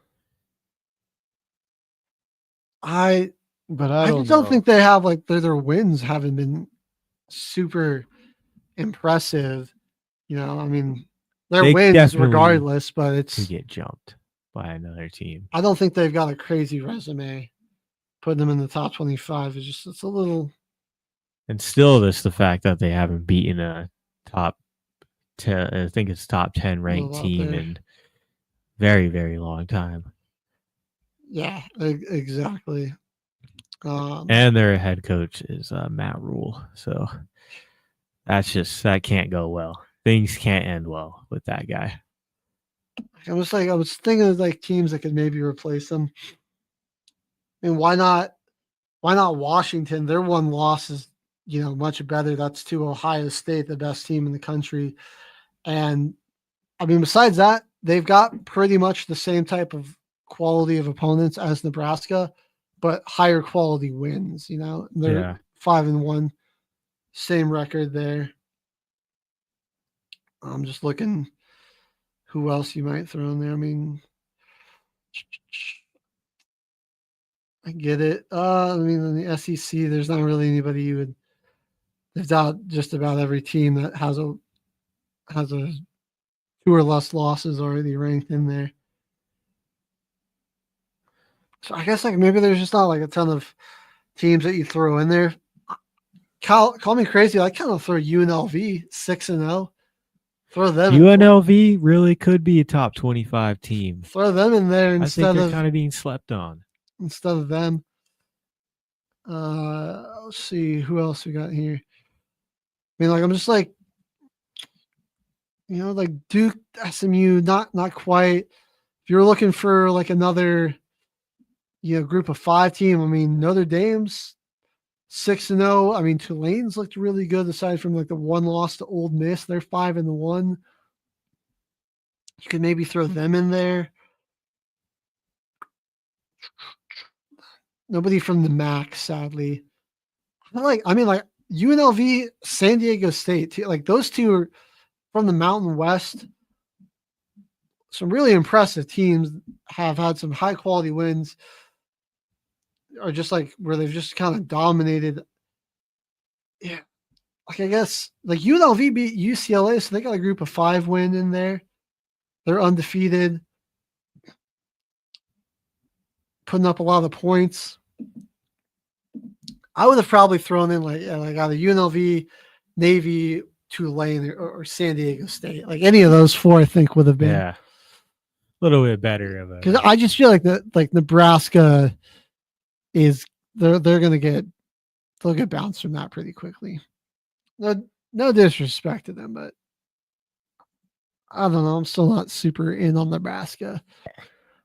They got an easy schedule coming up, so they'll probably hang in it for a little bit. But I think once they got to play Ohio State, don't they? I believe so. Or I mean, they got like a Big Ten team that's ranked super highly. No, they got you. Okay, so they might actually luck into staying into it. They got USC, maybe UCLA or Penn State bouncing them, or Iowa, one of those last 4 games of the season, but not super likely. So Minnesota, Northwestern, Cornhuskers might just get to hang out in the top 25 by virtue of not really having to play anybody. Yeah. Which is unfortunate.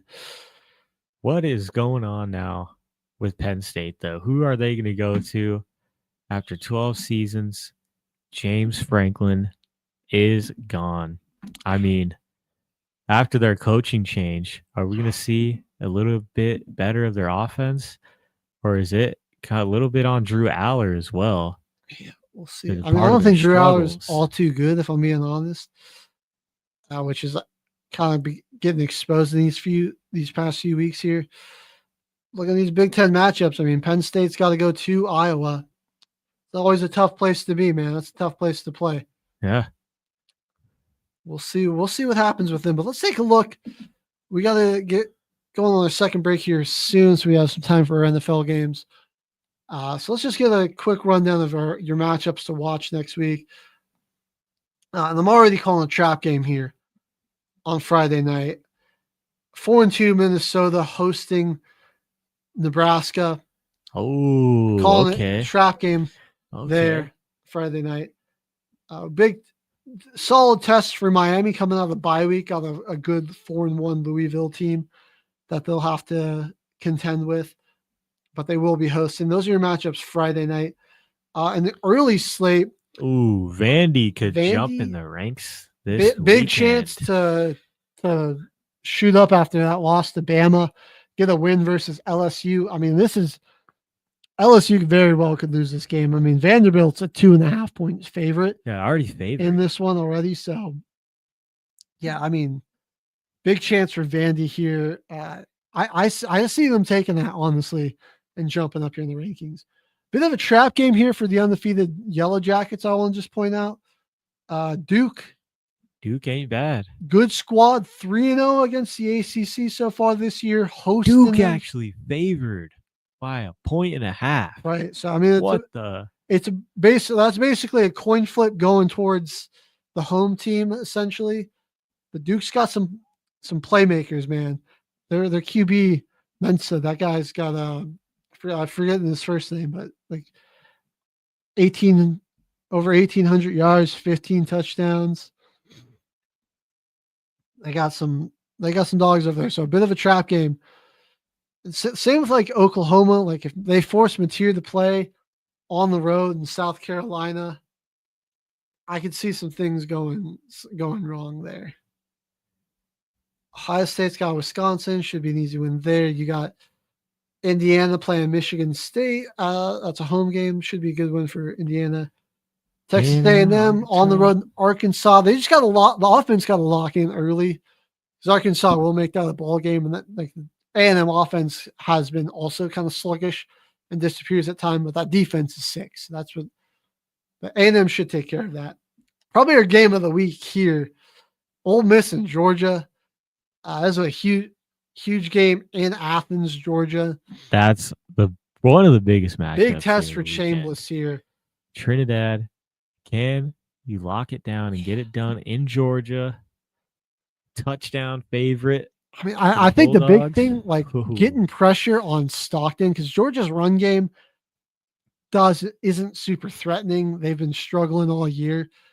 You get some pressure on Stockton, and their offense kind of grinds to a halt. I mean, Auburn was getting some good pressure on him last week, and it wasn't super pretty. They got the victory, but it was a bit ugly. So I wonder what the injury status for Levitt is, because Texas Tech's going to play Arizona State.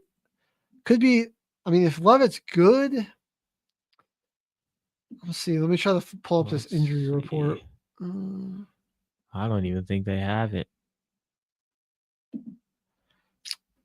Not up on the ESPN website. So I don't know. Status in the air. Like if Levitt's good to go, certainly a different ball game there for Texas Tech. See if I can just click on his player profile, figure out what's going on there. Oh yeah, see if he's active or not.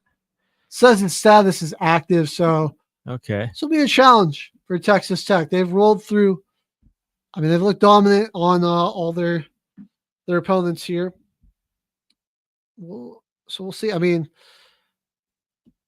I wonder if Morton's going to be good to go for Texas Tech. I mean, ASU really struggled to stop the quarterback run last week anyway, so that might be an issue for him there. You got Memphis going to UAB. They should take care of business there. Oregon going to Rutgers, but they should get the bounce back win there against Rutgers, 0-3 in the Big Ten. Virginia hosting Washington State. Should be a game Virginia takes care of and wins pretty handily. Texas going to Kentucky.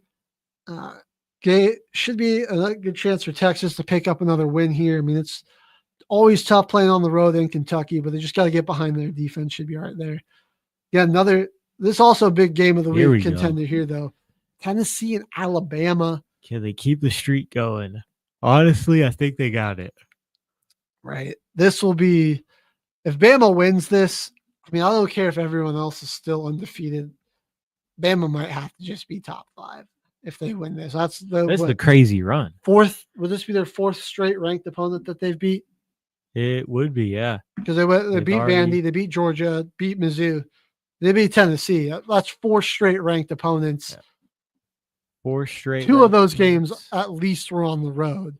Maybe 3. I don't know. Were they in Vanderbilt for that one? It was 2 away games. Okay. They were in Georgia and in Mizzou. Right. So, I mean, you're 50% of those on the road. That's got to be a top 5 team Easily. if they come away with that. And they still got to play. They still got LSU and Oklahoma on their schedule. So Alabama realistically could be one of the top 5 teams here. I think if they win here, I believe it too. That's a top 5 team. Well, the resume, man. We talked about this one a little bit. USC, Notre Dame, absolute must win for Notre Dame. Just again, because they can't really afford the other loss, but like now, especially, you can get a ranked win on your resume. If you finish the season out 10-2 with this ranked win, the committee shouldn't have any choice but to put you in as maybe the 12th seed, but you got a dark horse. You got a shot. I mean, all you got to do is get in there. Yeah. Florida, South Florida, rather, taking on Florida Atlantic at home should be an easy W for them. Missouri got to go to Auburn. Again, it's always weird when you go to Jordan Hare Stadium. It's a tough one. It's Missouri. A coin flip to Missouri at 1.5. So Auburn plays really good at home, and like weird things just go on at that stadium. It's like that's some weird energy. So it could be a trap game for Missouri there. Utah and BYU. This is the holy war. Absolutely the best names in the sports. BYU hosting. I mean, yeah, I don't know. With Utah, man, I think they got the benefit of the doubt of playing Arizona State with no Sam Leavitt, and they had absolutely no plan. Otherwise, I think this BYU defense is going to just dominate Utah's offense. I think BYU wins. I mean, the spread's Utah minus 3.5, but I think BYU could win this by 2 touchdowns easy. I'm not really sold on Utah. Now, let's see if Utah can stop the run. They're going to have to. Right. BYU, just stay away from passing. If BYU wants to make this one a game and get that late night West Coast, everybody on the West Coast get a great game to end the Saturday. But hey, play to your strengths and just win this game. Just control the clock and run it all over Utah. We got Cincinnati on the road, but it's against god-awful Oklahoma State. Yeah. Should take care of that game pretty handily. So that will round out your top 25 matchups to watch for. And let us know if we potentially missed any unranked matchups, but we don't have. I would love to dive into some of those too, but unfortunately, we're getting a little low on time. We're going to go ahead and hit our second break of the show. And when we come back, we're getting into a very busy and, again, chaotic week of NFL action. Who's good? Nobody knows. We don't know. Well, we might have some idea. We'll break it down for you. All right. When we return here on Till the Final Whistle, presented by Military Broadcast Radio.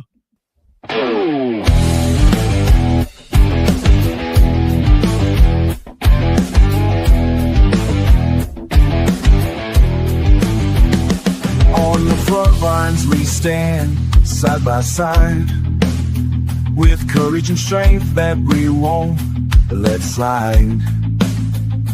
Through the chaos, our hearts beat as one. Each brother's a soldier, into battle we run. When the shots ring out, we won't back down. In the silence of loss, we'll wear our crown. We are soldiers, brothers in arms.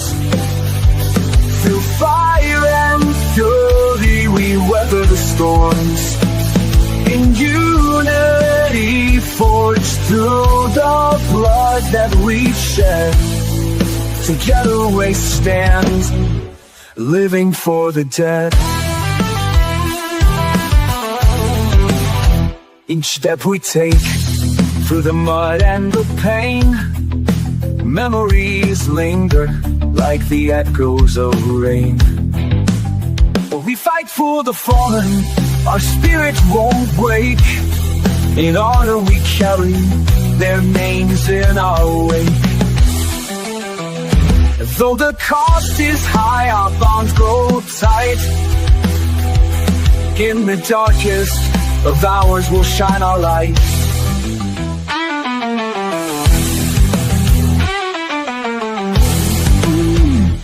We are soldiers, brothers in arms. Through fire and fury we weather the storms. In unity forged through the blood that we've shed. Together we stand, living for the dead. With every heartbeat we carry their name. In the brotherhood forged, you'll never be the same.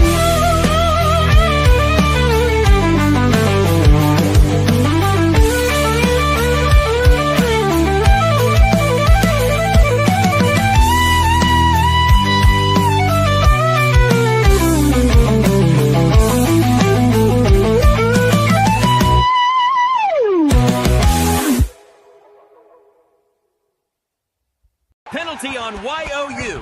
Delay of game. 5 seconds before the show. But hey, thanks for watching. You are looking live at Till the Final Whistle. Got big news. What's up, Caveman? I was sending an email out for our possible interview for our boy Scott. I was telling everyone last week, the NFL historian. Hopefully he'll be on here, on the show here, either this week, maybe next week. We're going to try and get something figured out, though. But big week in the NFL, man. Yes. Let's go through those scores. All right. So we started on Thursday night. Giants put BTA to those fraud Eagles. It's going to be a white boy winner in New York. It's looking like Cam Scavengers, Jackson Dart down there. 34-17. Big win for the Giants. It's Ram Man and He-Man.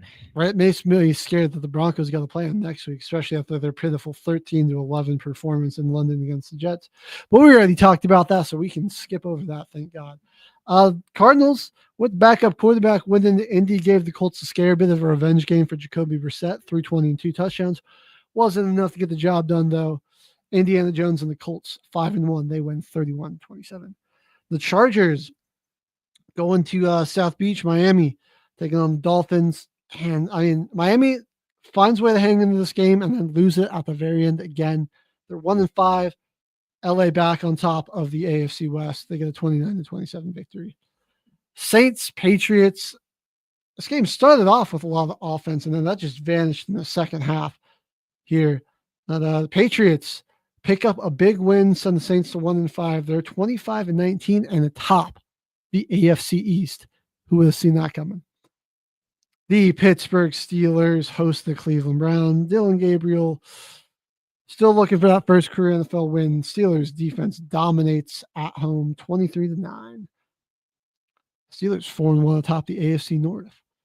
All right, the Cowboys, one of the hottest offenses in football, going up against Carolina. In Carolina, Rico Dowdle told them, his former team, buckle your chin strap, I'm coming. They weren't ready. 240 plus scrimmage yards and a touchdown back-to-back weeks for Rico. 30-27. Panthers win. Dude. My fantasy hero. And hey, Caveman, don't look now. Panthers are undefeated at home. 3-0. It's pretty scary, man. Falcons. They can figure out a way to win a few games on the road. The heck we got going on with Carolina. What's going on with the NFC South this year? It's Saints. It doesn't make looking sense. about the Saints. And what's going on with the team that loses 30-0 to the Panthers goes out and beats like one of the odds-on Super Bowl favorites pretty handy fashion on primetime television. It's all over the place. You look at the AFC standings just in terms of the division. It looks like it's 2007 again. You got it's the Steelers, Colts, Patriots, Chargers. So you're like, you're thinking, Big Ben, Peyton Manning, Tom Brady, Phillip Rivers got their teams feeling right, except it's not those guys. Crazy, man. It's madness. The league makes no sense this year. It's all over the place. Dude. I think the story might be, man, that Steelers just win that division. And the little ginger that could, Sam Darnold, continuing the ball out.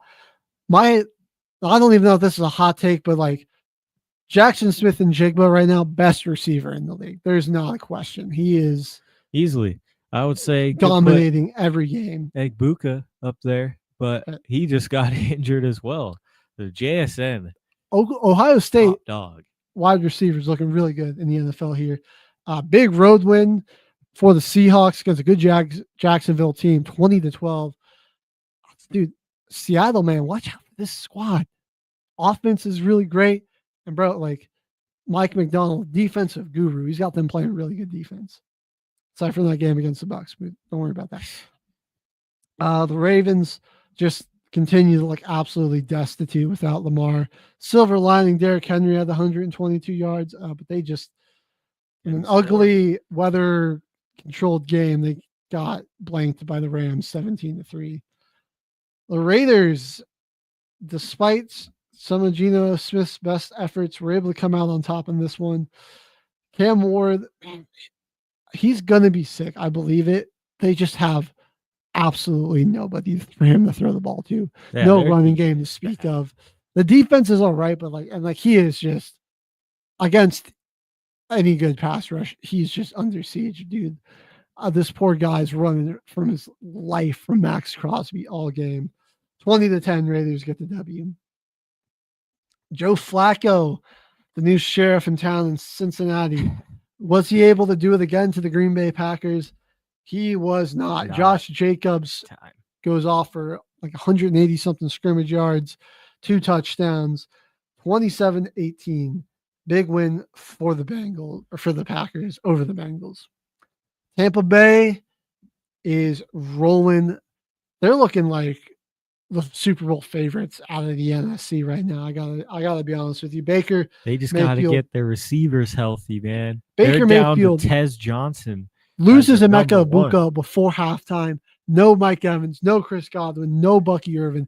He's on his 5th, 6th string receiver, backup running back. You're down to like your 4th string offensive tackle on the left side. You're like your 2nd string right guard. And they've only lost 1 game. So banged up in this one. They still put up 30 and they beat the Niners 30-19. Baker and MVP right now, man. He's carrying that team. He is MVP. There's no question about it. He's easily got the resume for it. 5-1. The Bucs, man. Scary, scary team. Sunday Night Football. After a rusty start to the season, the Chiefs are looking like they're back in postseason form, getting 0 penalties on them and having a bunch of missed calls go their way. Lions probably would have lost this game regardless. They had a touchdown get called back, and they kind of struggled from the rest of the game then on out. It was a pretty badly officiated game for Kansas City, but regardless, they were still pretty dominant in this one. I still can't believe that one Travis Kelce catch was ruled a catch. Yeah, that was insane. Blows my mind. And then insane, dude. No penalties at all in this game, but I was like definitely some just blatant holdings too you saw on the Chiefs. So the refs looking like the referees are back in postseason form. I might have to stop wearing this if it gets to that point again with the officiating. But we'll see. It could have just been one game where the refs didn't really want to work. 30-17, KC gets the W. Monday night doubleheader. Falcons, as we mentioned, just dominating the Bills, really. Bijan and Drake London, they got most of the yardage in the first half. I mean, just torched this Bills defense. Buffalo, a lot of flaws that were kind of exposed for the world to see. Man.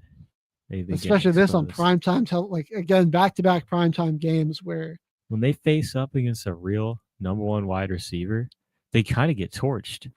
Is this Drake I'm a big London? Christian Benford fan. He has not been very good this season. I thought he was a top 5 CB going into this, but they really don't have the pass rush is lacking. We'll discuss that more in depth here in just a second. 24-14 is victory there for the Falcons.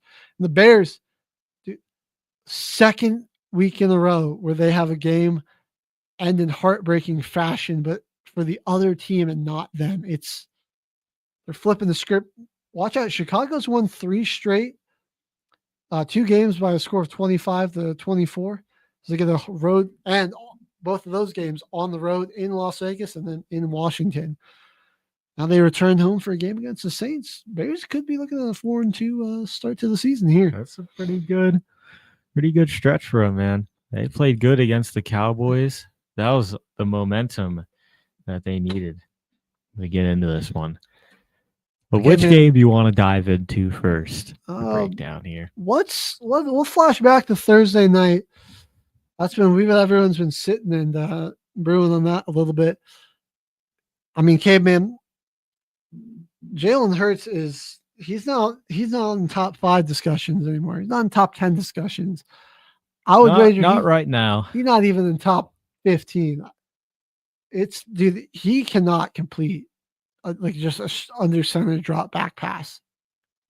He's got like 9 this season, and like in 2023, another season where they fell off a cliff there at the end. He had like, I don't remember the exact number, but it was like crazy low.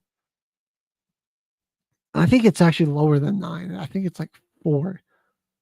So like when he just drops back to pass under center, he can't complete it, and that's what's hurting the run game, because if you can't line up under center and throw the football, teams aren't going to respect that.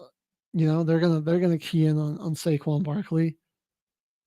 Then they're just gonna bring up and stack those boxes. It really limits their play calling.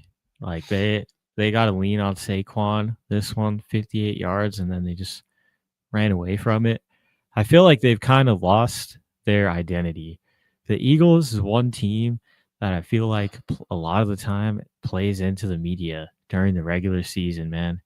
And they kind of just want to prove the doubters wrong every week instead of just play their game and go out there. Like Saquon Barkley shouldn't have 60 yards against the Giants.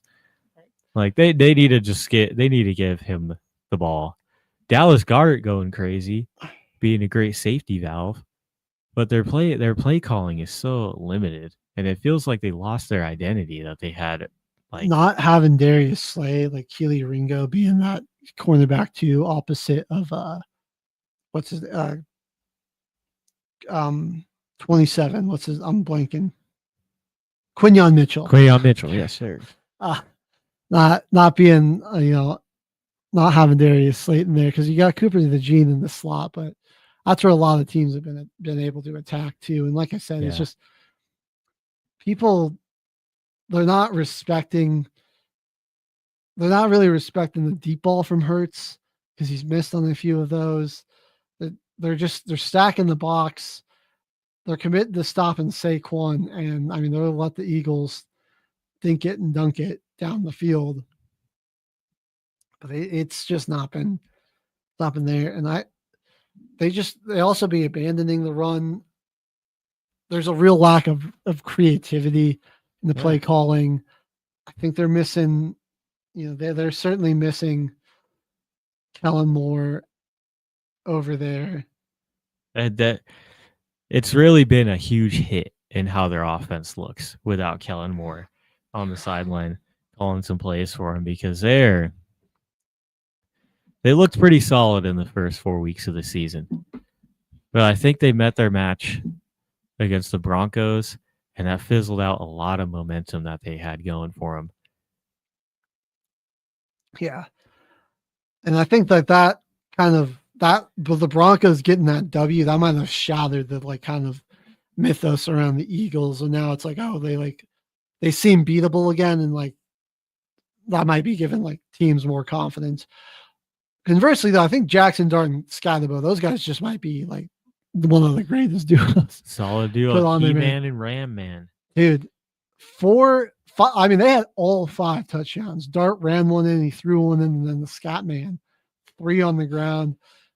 Just 98 yards too, bro. 98 yards. He got 12 more receiving, just running through people. He's going to have like one of the best 4-year careers in the NFL, man. It's going to be electric. Everyone's just really banking on that, man, to have him. He like it's like he just lowers his head and just into everything.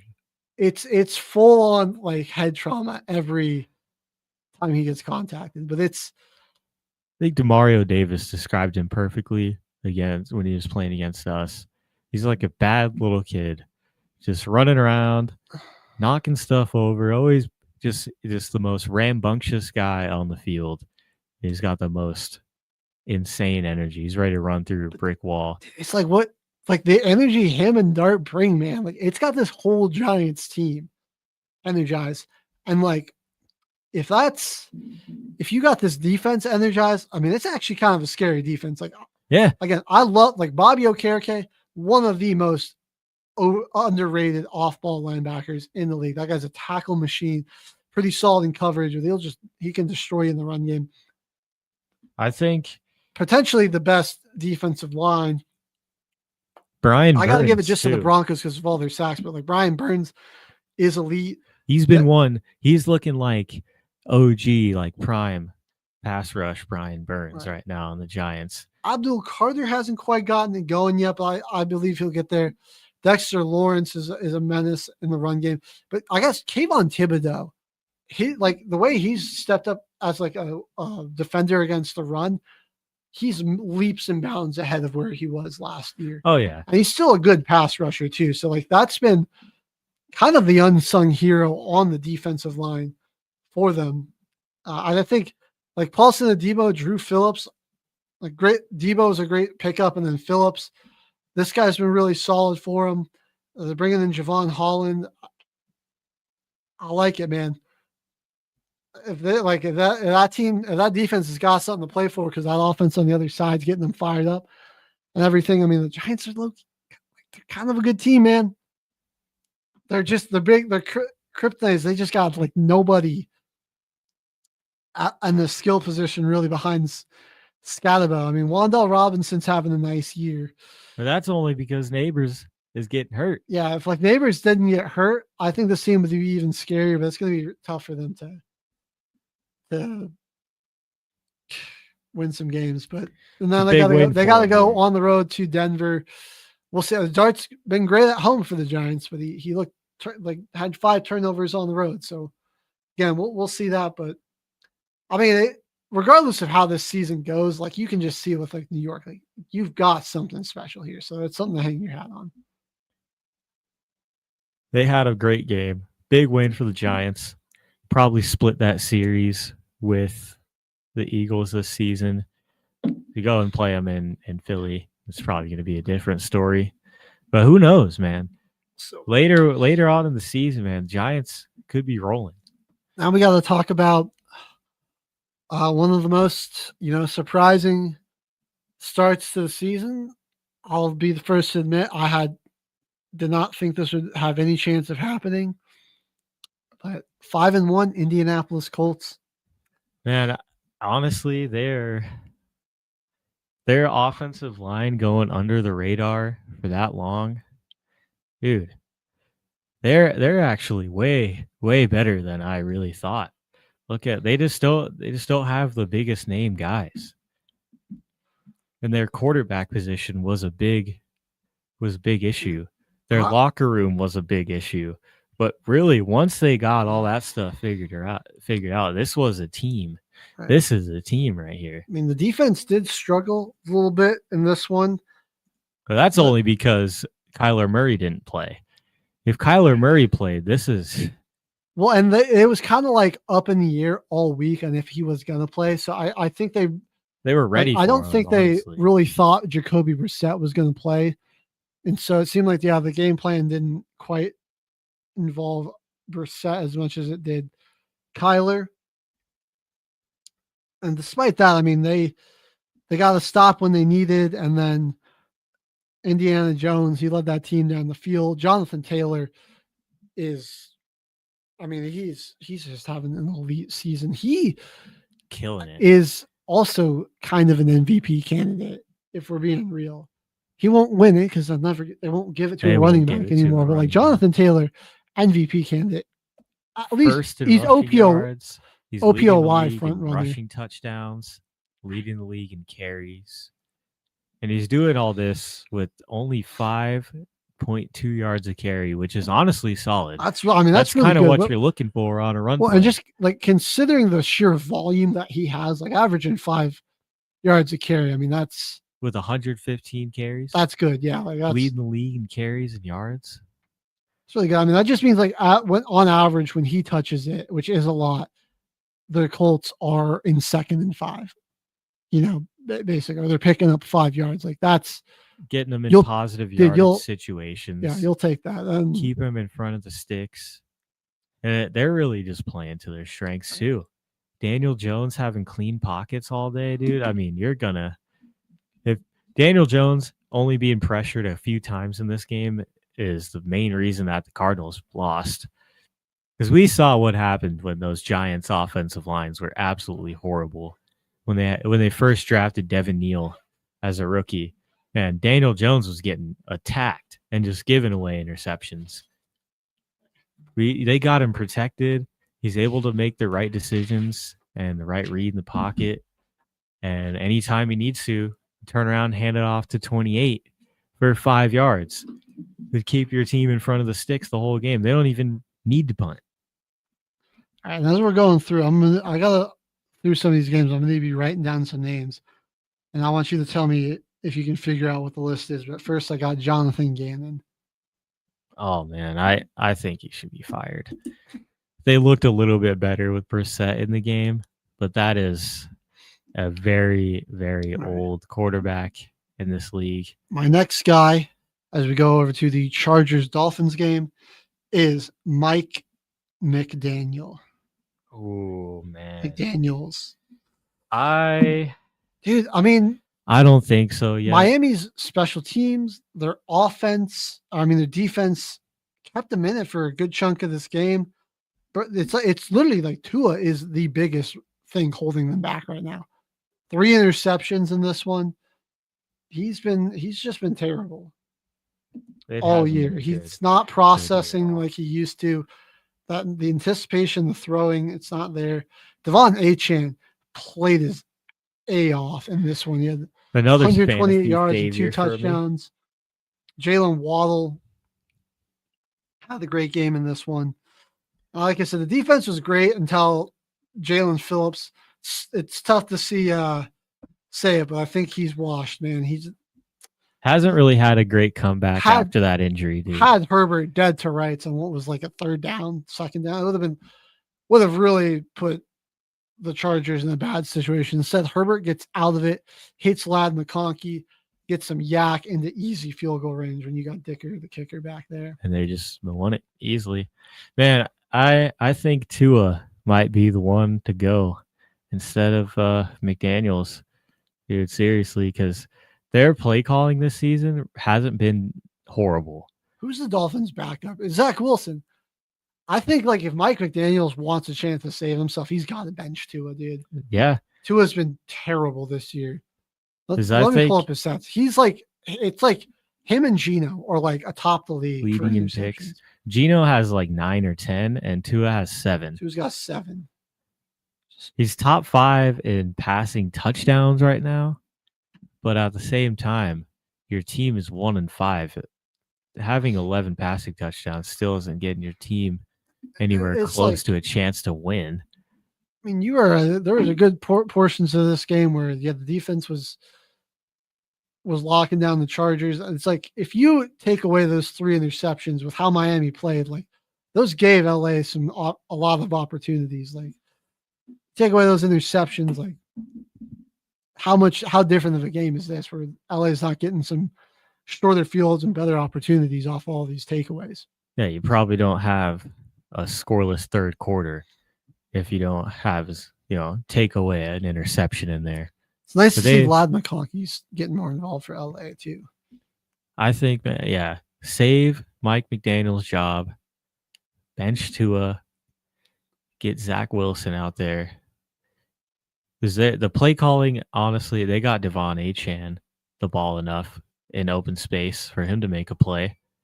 Jalen Waddle made some good catches in this one when Tua made the right throw. Darren Waller, he ran a clean route right there to get into the back of the end zone for Tua's only touchdown pass in this one. That almost won him the game. It's like everyone on the offense seems like they're doing a better job in the last few weeks after that Colts game, and now it's coming down to Tua. I really don't think the play calling was all that bad in this game for them.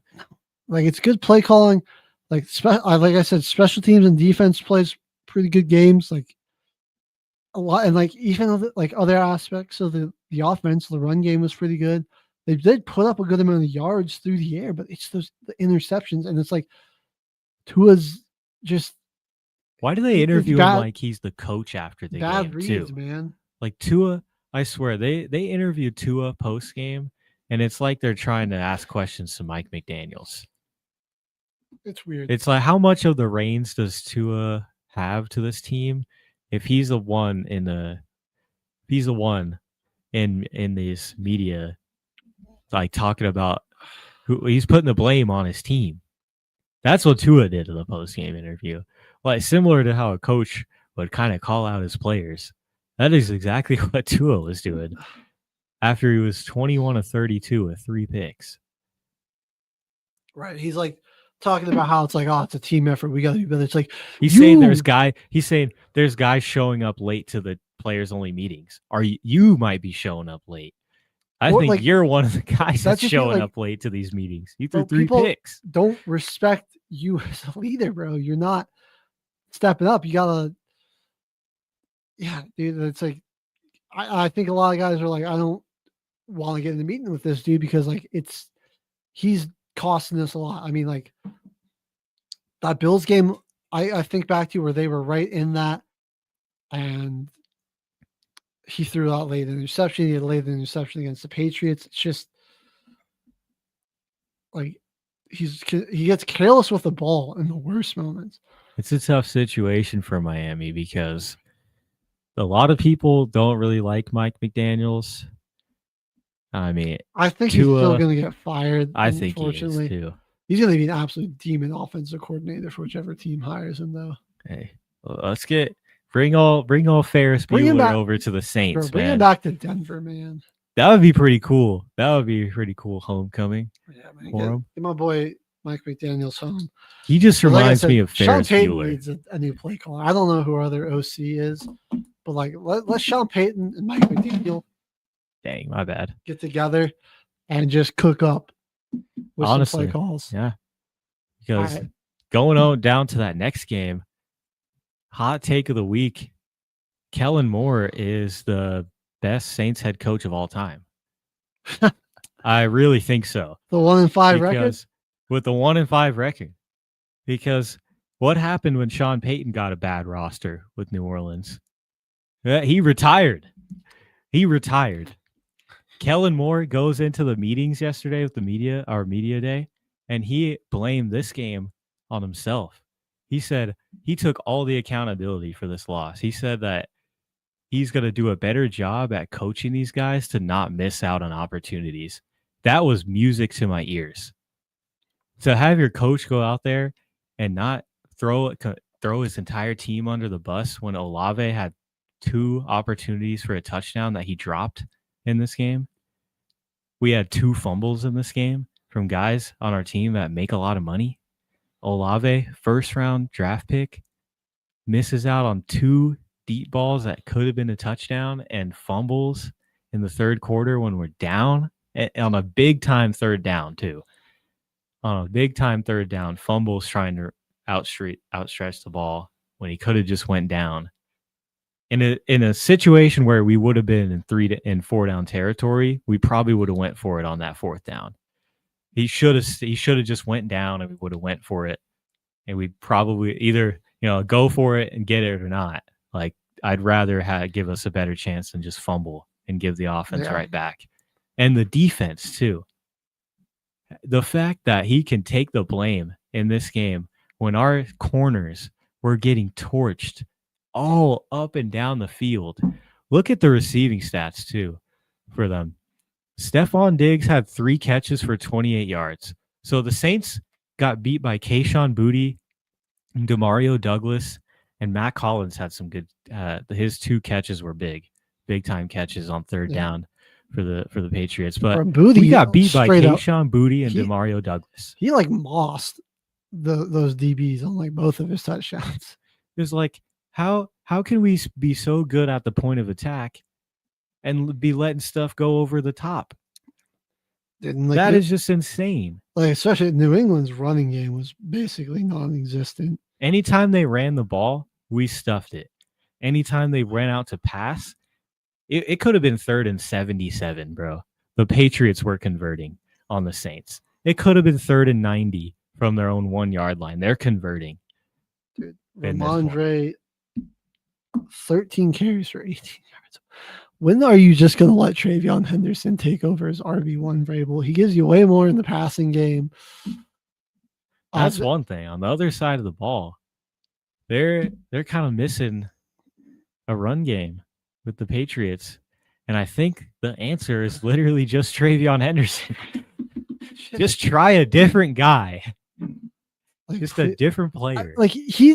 You can try, because the Patriots, the rushing attack doesn't cost him, obviously, in first place. But, I mean, he's just going to give you so much more in those stretch outside zone runs because of his speed, man. He's such a home run hitter. Like, with Ramondre, you kind of just have to run it between the tackles. And it's you could do that.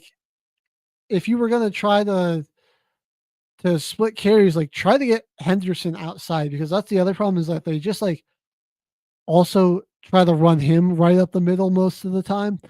And or when they do try to get him outside, it's the most obvious telegraph pitch in the world, and the defense is all over it. There's just not a whole lot of creativity trying to get this guy into space. He has home run speed. We saw him at Ohio State. We saw him in the preseason. You just got to give him a chance. Just give him some space. Get some creativity to get him more involved. And once again, the Saints lose a game, but not because of Spencer Rattler, but because people on our team, high draft picks, people that make a lot of money, screw this one up. We had probably 4 or 5 drives that could have been a touchdown, but one penalty or just one bad play for a loss to keep us behind the sticks, and then we got to kick a field goal. And then our defense comes on the field, and Kayshon Boutte torches Jonas Sanker downfield in his deep zone, and is wide open in the back of the end. We started off so hot too. We came out and took a deep shot to Olave, had a great field goal in our first drive. It just couldn't get the ball in the end zone enough in this one. Too many field goals. We didn't even turn the ball over aside from those turnovers. If a team is going to force us to freaking beat them with Spencer Rattler's arm, somebody else in a skill position is going to find a way to mess it up for him. That's been the story. 6 incompletions, 227. Could have had 2 touchdowns, but Olave, dude, I guess a defensive back grazing your bicep is enough to make you drop a ball in the National Football League. Because you got a quarterback that's making the right reads. He knows when to throw it back shoulder. He knows when to drop it in the bucket. He's been stepping up and trying to make more layered throws, look off safeties. And we're just failing the kid. We're failing the kid. Kevin, let me ask you, Saints 1-5 seasons obviously kind of slipping away. You got some guys that you think you might trade? I mean, Kamara, Olave come to mind, but I'm also Cam Jordan. Olave comes to mind. Let him try to go ring chase. Cam Jordan comes to mind. One guy that comes to mind that really, really scares me that we could get some serious value for, Carl Granderson, man. 4.5 sacks, 19 tackles on the year. He's been the best player on our defensive line. Man, that is a name that is kind of in the biggest conversation for me, because is Olave? I think Olave's got to be the number one on the list. Definitely. And I'm thinking like he's up there. Like the Jets got a very similar situation where it's like Breece Hall, Garrett Wilson. Do you try to trade those pieces away? Our guys are getting calls. Rashid Shaheed got a phone call from Pittsburgh about a trade. He said no. Kamara isn't really open to being traded. So at this point, man, Olave, thank you for your time. But it might be better off with you on another team. You know, you might find a resurgence or a renaissance, because this was your chance to have a number one wide receiver game. Could have had like a $150 and a touchdown or two. Just missed opportunities, and that fumble. Yeah, I mean, Buffalo, they kind of need a wide receiver. See, and that could get us some depth on the defensive end. You know, we don't have to go to all these young guys when the games are getting away from us. But I like that our dudes are getting reps. We threw in Danny Stutzman in this game, and that was pretty cool. He got a pretty good play on a running down. Got a big stop on third down. Shrugged off the offensive guard, off the pulling guard, and made the tackle for a short gain. I mean, we got so many young guys on this team that I feel like a trade this year kind of has to happen for us to keep progressing. Because we lost a lot of draft capital in the two trades that we made to Denver and to New England. We traded for Vele and lost 2 picks, and we lost 2 picks trading for Jalen Polk, who, again, why is he on our team? He's on IR for a shoulder surgery. He's not going to play this year. He's done absolutely nothing in the NFL. He has no use being on our team. All But right. that's my rant for the Saints, man. Bunch of missed opportunities. Honestly, we should have won this game. We're moving on. I'm going to put Kevin Stefanski on our list. Browns lose pretty roughly 23-9. Going into Pittsburgh, having your rookie QB throw 52 times in the second ever start. Jesus Christ. I didn't even see that. Was a strategy. He threw the ball 22 more times than Aaron Rodgers and only had 8 more completions. So that'll kind of show you how well that went for him. Looking at the film on this one, he has some rookie moments in this one. He had Luther Burden on not Luther Burden. Crap.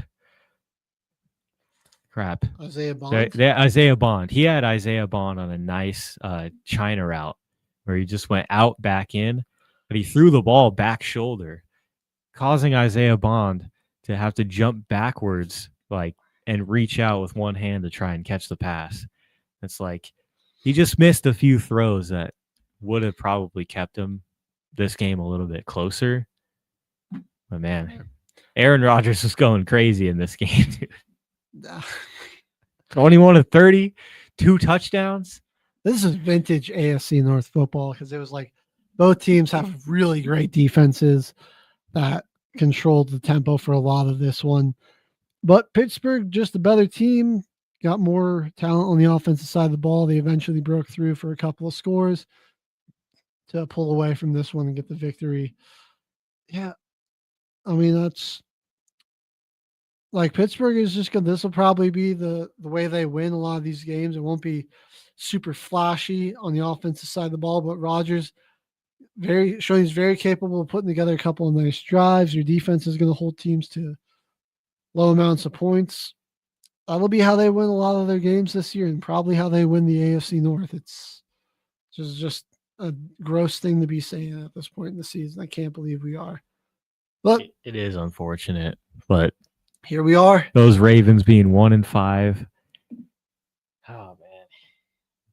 Joe Burrow facing another injury. This sucks.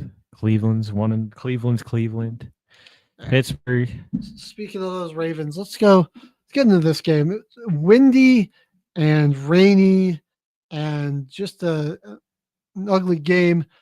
LA, they got like their 14 points on their first 2 drives of the third quarter, and they were like, let's get out of here. Like it was a 3-3 ball game at halftime, and they just ran that. They just got the ball back and just tried to run this clock out. And it was like both teams were just trying to get out of there. Puka got hurt. He's expected to potentially miss some time. And this is a crazy thing for me to do, Caveman, but I'm putting John Harbaugh. He's definitely on the list of coaches that could be fired this year. This is not what was expected at all from the Ravens this year. Like, I get it. Your guy's injured, but Derrick Henry's been you lose your guy and it all falls apart. Like, they couldn't even manage to. This team scored 13 points in 2 games with Lamar out. He had them averaging 37 points per game when he was in there. Like, it is incredible how much he elevates his offense.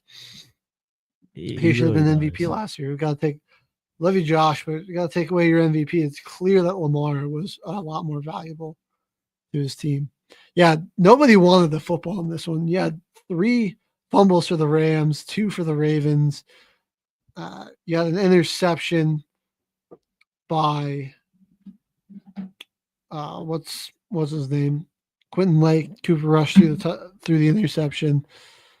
And Rush got benched. They put Tyler Huntley in here. Didn't really do not that much better, but for the cause. Like for the Rams, kind of an ugly game. The weather wasn't great. Got banged up a bit, but you just like got in there, got the victory, got out on the next week on to London, where they'll be playing the Jacksonville Jaguars, fresh off a loss to the Seattle Seahawks. Sammy D, man, he's balling out. I mean, he's getting no help from this run game. The run game's been like next to non-existent. Yeah, a lot of Kenneth Walker fumbles and only 34 yards from him in this one. Not absolutely able to no really turn explosiveness to from either him or Charbonnet. Yeah. You got the best receiver in football, man, JSN. He's just continues to do it at a high level. He's got 8 catches for 162 and a touchdown in this one. That brings him up to, on the year, he's got 42 catches, 696 receiving yards, and 3 touchdowns. He's on an unreal pace. He's definitely going to be he'll be close to like the 1900 mark if he keeps playing like this. Oh yeah, dude. It was unfortunate to see Puka get hurt. To go back to that last game, because man, we were thinking last week this guy might break the yardage record and the receptions record in a season. And then he goes down. He might miss time. Yeah, brutal. And he got landed on like weird in this one. Went up for like a 50-50 ball in the end zone and just got landed on in the back of the end zone. And then it ended up being his foot, even though the defender kind of landed right on his chest. But just, yeah, it was an unfortunate way to go down for him. Jacksonville still really not finding a way to get Travis Hunter involved. But Brian Thomas has had 2 nice back-to-back weeks. And then this run game, which is really good for the Jags, just non-existent. And this one, they didn't try. They're doing really good when they were getting Trevor Lawrence to use his legs too. Not a lot of that in this, but like I said, like Mike McDonald, defensive mastermind, really has that Seahawks defense playing super well. 6 points in the first, 6 points in the fourth. Just stifling. I mean, it's kind of hard to stop the Bucs. They got DeMarcus Lawrence in the offseason too. Yeah. He's been a big addition for them on that D-line. They've been pretty solid. Reek Woolen at the corner. He had a pretty good job against Chris Olave. Second-year player Byron Murphy getting in on the 2 sacks. Getting in on that action. Yeah, 7 total in this game. And right, I mean, just starts at the line of scrimmage. Seattle's finding ways to pressure the passer, and then they've got the guys to really hold up nicely there in the back end, but also like just these schemes from McDonald. It's you like really. He's great at disguising his pressures. I mean, you're seeing things like defensive linemen drop into zones and blitzes come from, are coming from the opposite side, and it's all over the place. And big shout out though to them getting AJ Barner going crazy this year. He was second leading receiver in this one for him. 3 receptions for 71 yards. And I didn't even know that the Seahawks drafted Elijah Arroyo from Miami. So but they got some potential pretty solid vertical threat tight ends that they can use. They just got to get that run game going, man. Kenneth Walker can be a good back. That's really the only thing that's holding Seattle back right now is the lack of a consistent run game because Darnold's playing fantastic. The offensive line is much improved in pass protection for him too. Yeah, Barner's been a revelation. Arroyo, promising young tight end. Don't forget about Torrey Holton there, who's really emerged as a nice wide receiver too. Seattle, it's going to be tough because they got San Fran and LA that they got to compete with for that division. So it's just might be hard to not be in the wild card race. Well, we're going to go to the team that hasn't had any problems running the ball the past 2 weeks. Carolina Panthers, man. Holy. What is going on, dude? Shocking the Cowboys. Chuba Hubbard, we're all right. We're good. Rico Dowdle's here, man. Yeah, what's going on with that running back room? Because the more carries that this guy Rico gets, it's like the more he gets, the better he is. He's a back that thrives on the war of attrition. Just he will wear you down over a game, and he's a volume guy. He just needs carry after carry after carry. He's just going to get better and better and better. 30 carries, 4 receptions, and 56 yards receiving too. He's our leading receiver. How the receiving touchdown. Tetherow McMillan got his first touchdown, and he got the second one on the year as well. He just got wide open in the end zone. He's a clean route runner, man. It's just unfortunate that their wide receiver 2 freaking eats raccoon meat because Xavier Legette, all hype to you, man. You're a great guy, but what was that pitch play, dude? What are they doing? He caught that ball with a gain of 1, ran back so where they would lose 3 yards, and then pitched it to somebody who wasn't even ready for it, and they almost lost the ball. And they ended up losing like 6 yards. It was 2nd and 9. They were just trying to throw a drag route. To his credit, he did ultimately recover the fumble. But like, what are we doing, man? I'm like, is that the effects of eating raccoon meat? That probably took away any chance of them scoring a touchdown. Did they settle for a field goal, or did that knock them out of? Did they get knocked out of range after that? That knocked them out of range because they were about midfield. Right. I think their drive did continue though, and they kicked a field goal or scored a touchdown, honestly. But that almost killed their drive right there. What was that? Yeah, dude, this Dallas Cowboys defense is terrible, horrendous. But they got Kenny Clark. But they got Kenny Clark from the trade. You thought he might actually help a little bit in the run game against Rico, but no, it did not. No siree. And they're defensive backs. I mean, this was honestly a better game from them.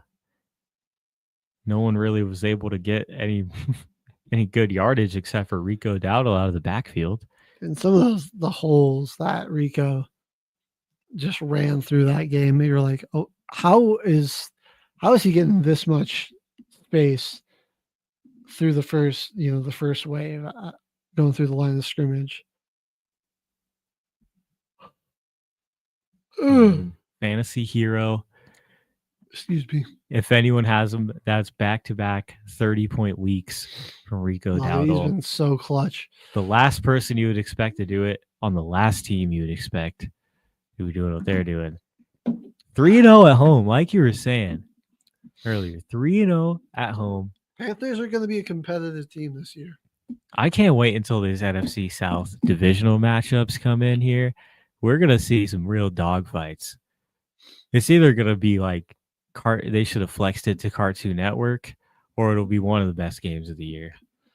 Like, I want to see Panthers. I want to see Panthers Bucks in Carolina. That first matchup's going to be might crazy. turn into absolute cinema. Might. When is that game at?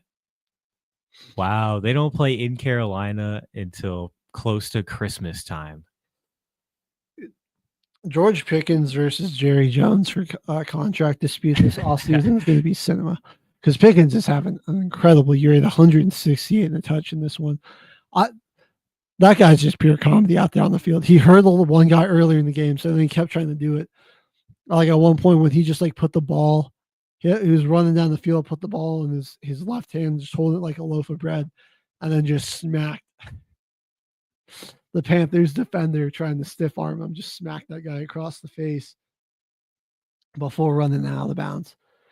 Pure comedy on the field. It's just the CTE is taking the wheel and guiding him in this. I mean, it guided him in the right direction, I guess.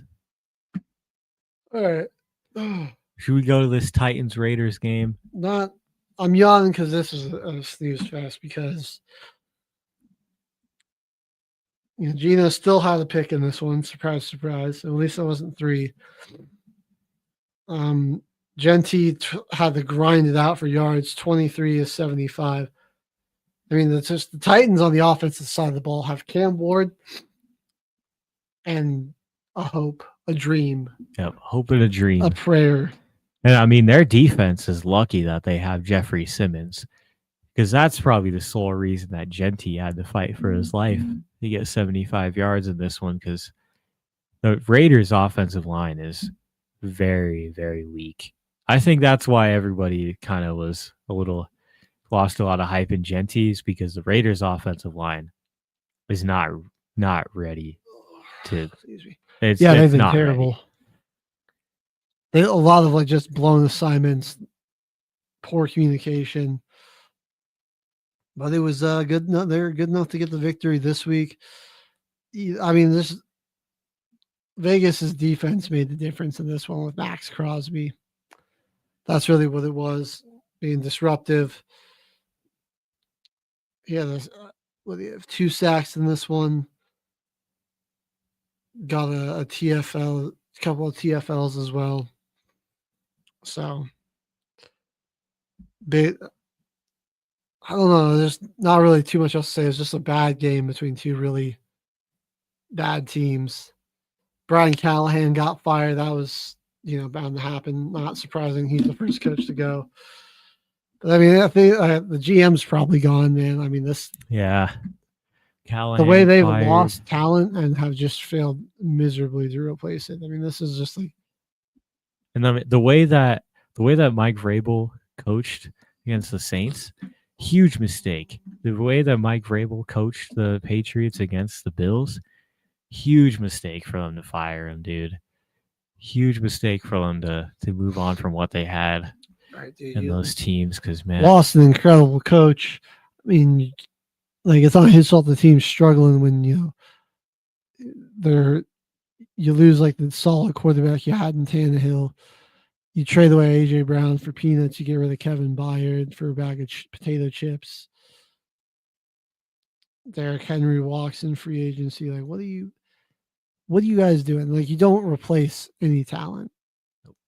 I mean, Treylon Burks for A.J. Brown got to be an all-time worst swap we've ever seen. It's definitely in the top 10. That was one of the worst. Did he ever catch a touchdown for him? He had like 1 in 4 years or something. I think he only had 1. Yeah. Man, that's just classic Raiders, though. Unreal. Bengals couldn't get it done against the Pack. Seemed like the Packers were going to let another one slip, but they turn it on late. Tucker Kraft gets in there for a touchdown. And Josh Jacobs eating the Bengals defense alive. 93 yards on the ground, 57 receiving yards. 2 touchdowns. Bit of a coming out game for Matthew Golden, man. He had a good one. He's bringing up verticality and explosiveness back to this Green Bay offense, which was what makes them so dangerous then, because they were missing that a lot last year. Like, that's what Christian Watson does to them. So now, like, imagine when he's back, how much verticality this offense is going to have. And you see those guys, they really open it up for you deep, and then just Tucker Kraft, Romeo Dobbs, Jalen Reed's healthy, working the short to intermediate. Man, when Green Bay's wide receiver core gets fixed up, they're going to be even better offensively. They're going to be, I'm telling you, so hard to stop. Let me pull up a quick stat here because I want to give props again to Keyshawn Nixon on this secondary for the Packers, dude. Because so I'm putting them on here. Zach Taylor started as one of the kick returners for the Packers last season. Moved his way up the depth chart due to injury, and has absolutely been playing his butt off. So this was his stats before last season. 186 coverage snaps played. He had 5 pass breakups going into this game against the Bengals, a 68.9 passer rating on average allowed, and 32.5 yards per game. And it's going up from being a special teams rotational corner for this team and being one of the better boundary guys on this team. I'd say that's where he does succeed the most, is when he's on those boundaries. But that's kind of where they're fitting him. They're doing exactly that. He's fitting well, meshing into the system with McKinney, and they got Douglas as well. So that defense, man, they can lock it in. Be pretty good. I'll say I was a little disappointed in the Packers defense in this one. I'm not going to lie. I mean, only one sack of Joe Flacco. I thought they would get after him a little more. I mean, That's true. The Bengals started a bit anemic and slow, but they got it going eventually. It's just like, this line's not good. I really expected Green Bay's front seven to just dominate the run. And I mean, they did shut down the run, but like, Flacco wasn't pressured all too much, and he picked them apart decently. 2 touchdowns. They didn't force any takeaways. Jamar Chase getting the scoring touchdown in this one. So, maybe some concern for the Green Bay defense, but like, with the way their offense is emerging, they're gonna balance out pretty well and be all right. And they got the Cardinals next week, so they got a chance to move the 4-1-1 here. Their final afternoon game, Baker Mayfield versus, I mean, it was him and nobody, man. Like, no Bucky, as we mentioned, down 2 starting offensive linemen. Like, you were down to like their 4th string on one of their tackles. You're out your top 3 wide receivers. And he was Superman cape, man. 256 in the touchdown, and the scrambling when they needed him the most. That run on 3rd down, pick up the first. That was one of the greatest things I've ever seen, bro. He would not be denied. He's really having himself a year. Man, the MVP conversation for him has gotta be there already. Going up there, man. 1539 through the air. 12 touchdowns, only 1 interception, not to mention all the big-time scrambles that he's got. And he just keeps putting this team in the position to win. Their receiving core, honestly, though, is pretty nasty. Like, he was playing this game alone, him and Rashad White, only guys around. But Tez Johnson still has worked his way open on that play to score his touchdown. That was a fantastic catch by him. A little bit out in front of him, and he had to kind of snag it by the fingertips. Cameron great Johnson. Concentration, great hands on that Tez Johnson touchdown. Cameron Johnson got himself open a bit, 4 catches, 64 yards and a touchdown. And man, it's kind of like last year. They were getting hurt by some injuries, and they were down to some of their rookie guys. But Egbuka, that one stings. That hamstring injury, that one stings. Yeah, he's been like one of my lone bright spots on the team. I really hope he's okay. There's one guy I wanted to win that Offensive Rookie of the Year right there. Definitely very deserving of it. I mean, even if he misses like a week or two, he'd still probably have a good shot at it. He's been off to such an incredible start. Do we even dare go to Sunday night? I mean, Chiefs take down the Lions 30-17.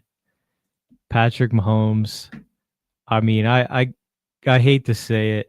Calls aside, this guy's been carrying the team all year, dude. He's been carrying them all year. 4 total touchdowns in this Anybody other than Mahomes, and this might be an 0-6 team, but he's got them. Puts them in position to at least have a shot every week. They got a shot with him every week. He's able to come out there and get it done. Nearly being the leading rusher. The same old surgical Mahomes that he got that you're used to. 22 of 30, 257, 3 touchdowns. He also got 1 on the ground. Kelsey, the leading receiver. That's probably good to see if you're a what do you call him, Chiefs fan. Gross. And Hollywood Brown caught two touchdowns. And it was really the defensive line of the Chiefs. They made a big difference. They're just taking away that run game. Showed a lot more effort in this one than they have. Like, I feel like against Jacksonville, the Chiefs defensive line had like no effort. You even saw it on the game-winning play. They definitely got called out for that, and they addressed it. A lot more effort this week. And it was just like, after that Lions touchdown got called back for the illegal motion, the Jared Goff trick play, I kind of was like, I just had a feeling that they weren't going to win. Yeah, it's unfortunate. It was like they had that like perfect script to go out and steal momentum early, and then just like one simple little procedural mistake just kind of killed all of that. I saw a cool rule change proposal where it's like if you do something that like a play that looks cool enough, they should just let it slide. Count. Yeah, just let it count. That would be pretty fun. Actually, they should allow that. I'm all about it. I'm all for it here. Ugh. Excuse me. Spags got a good defensive line performance here in this one. Just shutting down the Lions. They weren't Chiefs, able to get that. Don't write them off, but especially now. Yeah, especially now. Dude. Now, I mean, both their top competition's looking weaker and weaker. I mean, no Buffalo, no Baltimore to contest them. It's like, I mean, if they somehow come back and win the AFC West or make it into the playoffs, I mean, they could be looking to play like an Indianapolis, a Pittsburgh, a Jacksonville, not Miami, New England, through these playoffs, which some might consider an easier path for them just because those are some less experienced, newer teams. Bills, man, a lot of issues. Like if you can take away James Cook and put a spy on Josh Allen, and I mean you cover up Khalil Shakir on obvious passing situations, you blitz Allen. I mean, they just got nowhere to go with the football, dude. But Shakir is really the only like solid receiver on here, and teams are just taking him away. Allen was super uncomfortable all night, couldn't really use his legs. And then on the flip side, we're really seeing that this Bills defense is, I think, it's mediocre at best, man. I mean, against like a true, you mentioned they haven't been able to really stop like a true number one wide receiver. Zay Flowers, he put up like 140 on them. You had just before this, Diggs had like 146. Now Drake London, 158. Am I missing any big performances? Did Olave do anything crazy against them? Nothing Tyreek Hill, too crazy. Tyreek Hill, I think, had like 100 something against them too. And yeah, it's like I'm gonna pull up their defensive totals so we can get some real numbers on this. But then they've also just been getting kind of gashed by elite backs. 170 yards for Bijan Robinson. Holy crap. And Drake London with 158 yards receiving. Oh my goodness. Michael Penix having himself a little bit of a field day. I just want to see where they rank in some of these defensive categories. So I'm telling you, it's not good. Yeah, they're very like middle of the road in terms of yards allowed per game at 323. They're giving up like 167 on the ground. Or actually, that's 167 through the air. So I mean, they've done all right about holding the opposing team's quarterbacks, but it's like 156 on the ground is absurd. They've given up 938 rushing yards, which I think if I got this correct, is the most in the NFL. Dang. It's just slightly below Miami and just slightly above Dallas, which we've seen demonstrated by Rico Dowdle, of all people, are atrocious run defenses just in general. Yep. Yeah, middle of the road, like giving up around 23 points per game. It's just they can't really generate a lot of pressure. They're struggling against true number one wide receivers, and they're just getting run over by most teams that they play.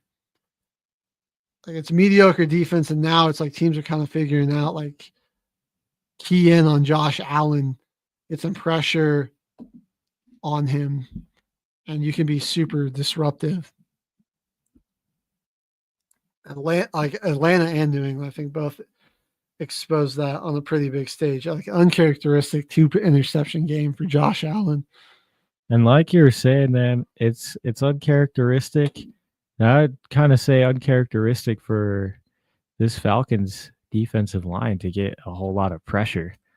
You know, last year that was kind of their struggle. They were looking to get a guy going like Judon. They were looking for those guys. New strategy. He's just bringing pressure a lot more often because he realizes I don't have the guys to get it done on like with 4, you know? Yeah. But so he's getting creative and dialing up blitzes. I mean, he's calling a great games. Like he's dialing up blitzes at the right times. And I mean, they got some guys out there that can hold up pretty well in coverage. I mean, AJ Terrell's still one of the best in press coverage out there. D. Alford and Mike Hughes have made some good improvements. Jesse Bates, one of the best safeties in the league. I think Xavier Watts, shout out Fighting Irish, the rookie out there. He's made some good plays there. Caden Ellis, though, I think he's been really the X factor. Just his ability, like he was great spying Josh Allen and getting after him in this one. And it's just kind of like that wild card role he can play for him. And like he can do a number of things where it's like really key in on the run. He can cover. In this game, it was keeping Allen, not letting Allen really break contain. He's been like, I think this defense could take a setback if he gets hurt because like I said, he's the Joker, man. Like you don't know what he's going to do, like what they're going to have him do, and like how he's going to affect the game, but he can do it effectively no matter what. Overall, man, I think the Bills really need to bounce back. losing 2 games. They didn't look too great against the Saints until like the very end. They need to string again some couple good wins. Get their momentum back. They don't want to let this division fall to New England, lose that home field advantage. Because I would be honest, those games in Buffalo definitely help them in the playoffs, unless they're playing Kansas City. Yeah. No, I mean, having home field advantage if you're Buffalo is huge with the weather. And it's like part of the reason the Patriots were so good for so long too, is like you got that home field advantage most seasons and great defensive team going into a cold New England stadium.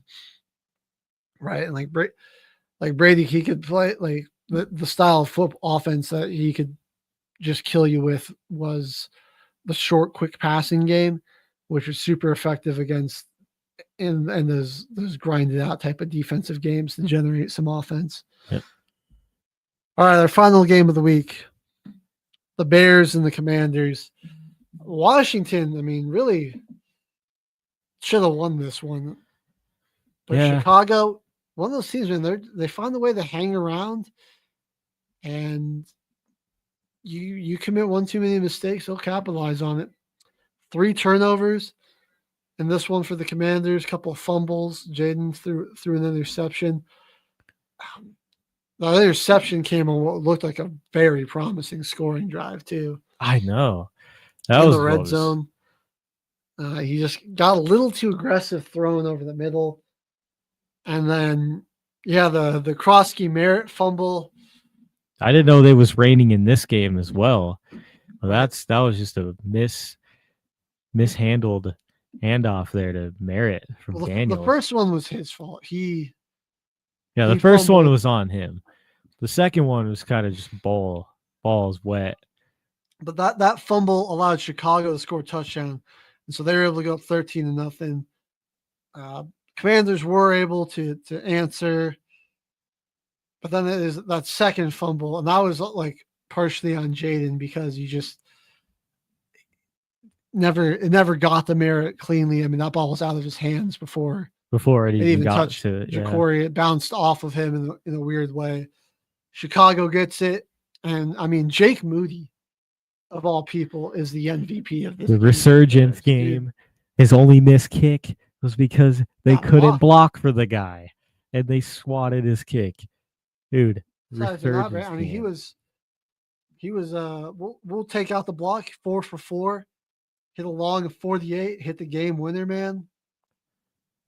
Coming in, this team right here took a chance on a guy that just got cut for being very inaccurate in San Francisco. Taking a chance on the guy, and in his first start, they're like, "Hey, man, you gotta hit this game winner for us. Get us out of here with the win. We're gonna lean on you as a weapon right now." He stood up to the plate and delivered, and they didn't Bears it up in this one, which is honestly surprising. A guy like TJ Edwards and Tremaine Edmonds, got to give them props because those guys all over the field too. 22 combined tackles between those guys. Generated some decent pressure.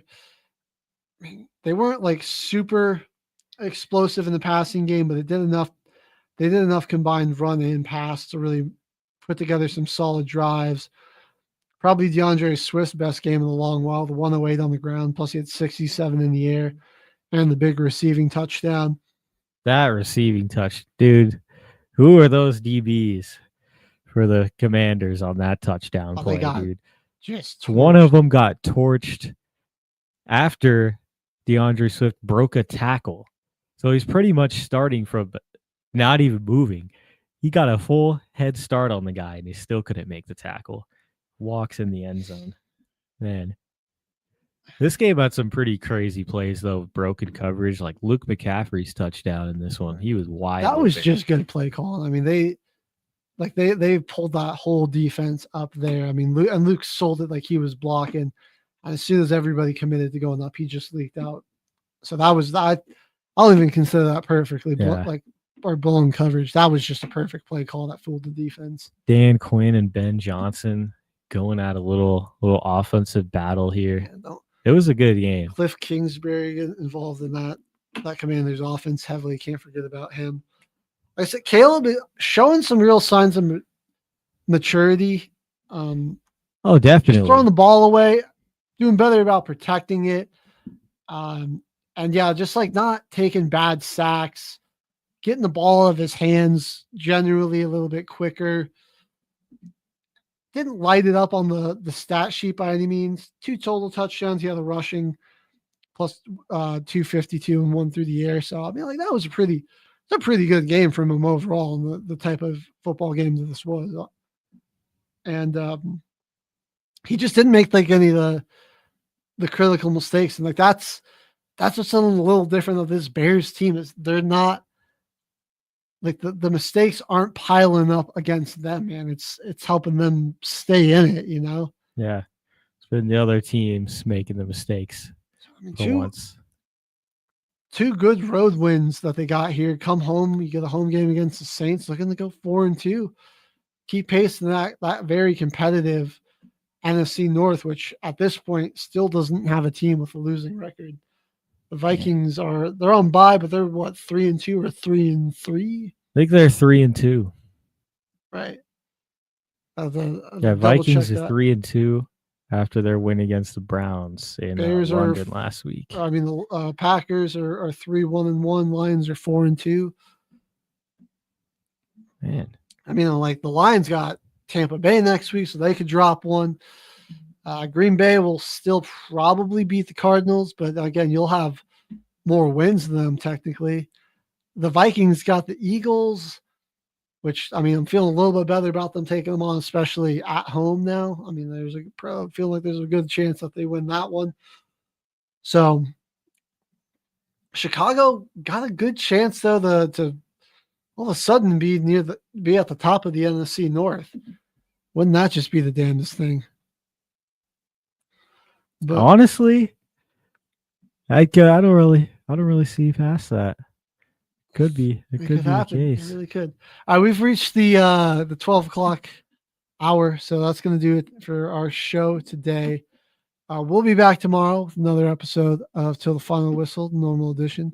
That's all right. Your favorite other sports, some team building challenge, that stuff. We'll be back again for another week of Football Frenzy next Tuesday. Thank you so much to everyone that tuned in today. I am HG, my man Caveman on the sound. We will see y'all next time on Till the Final Whistle, presented by Military Broadcast Radio. Ladies and gentlemen, thank you for tuning in to Military Broadcast Radio.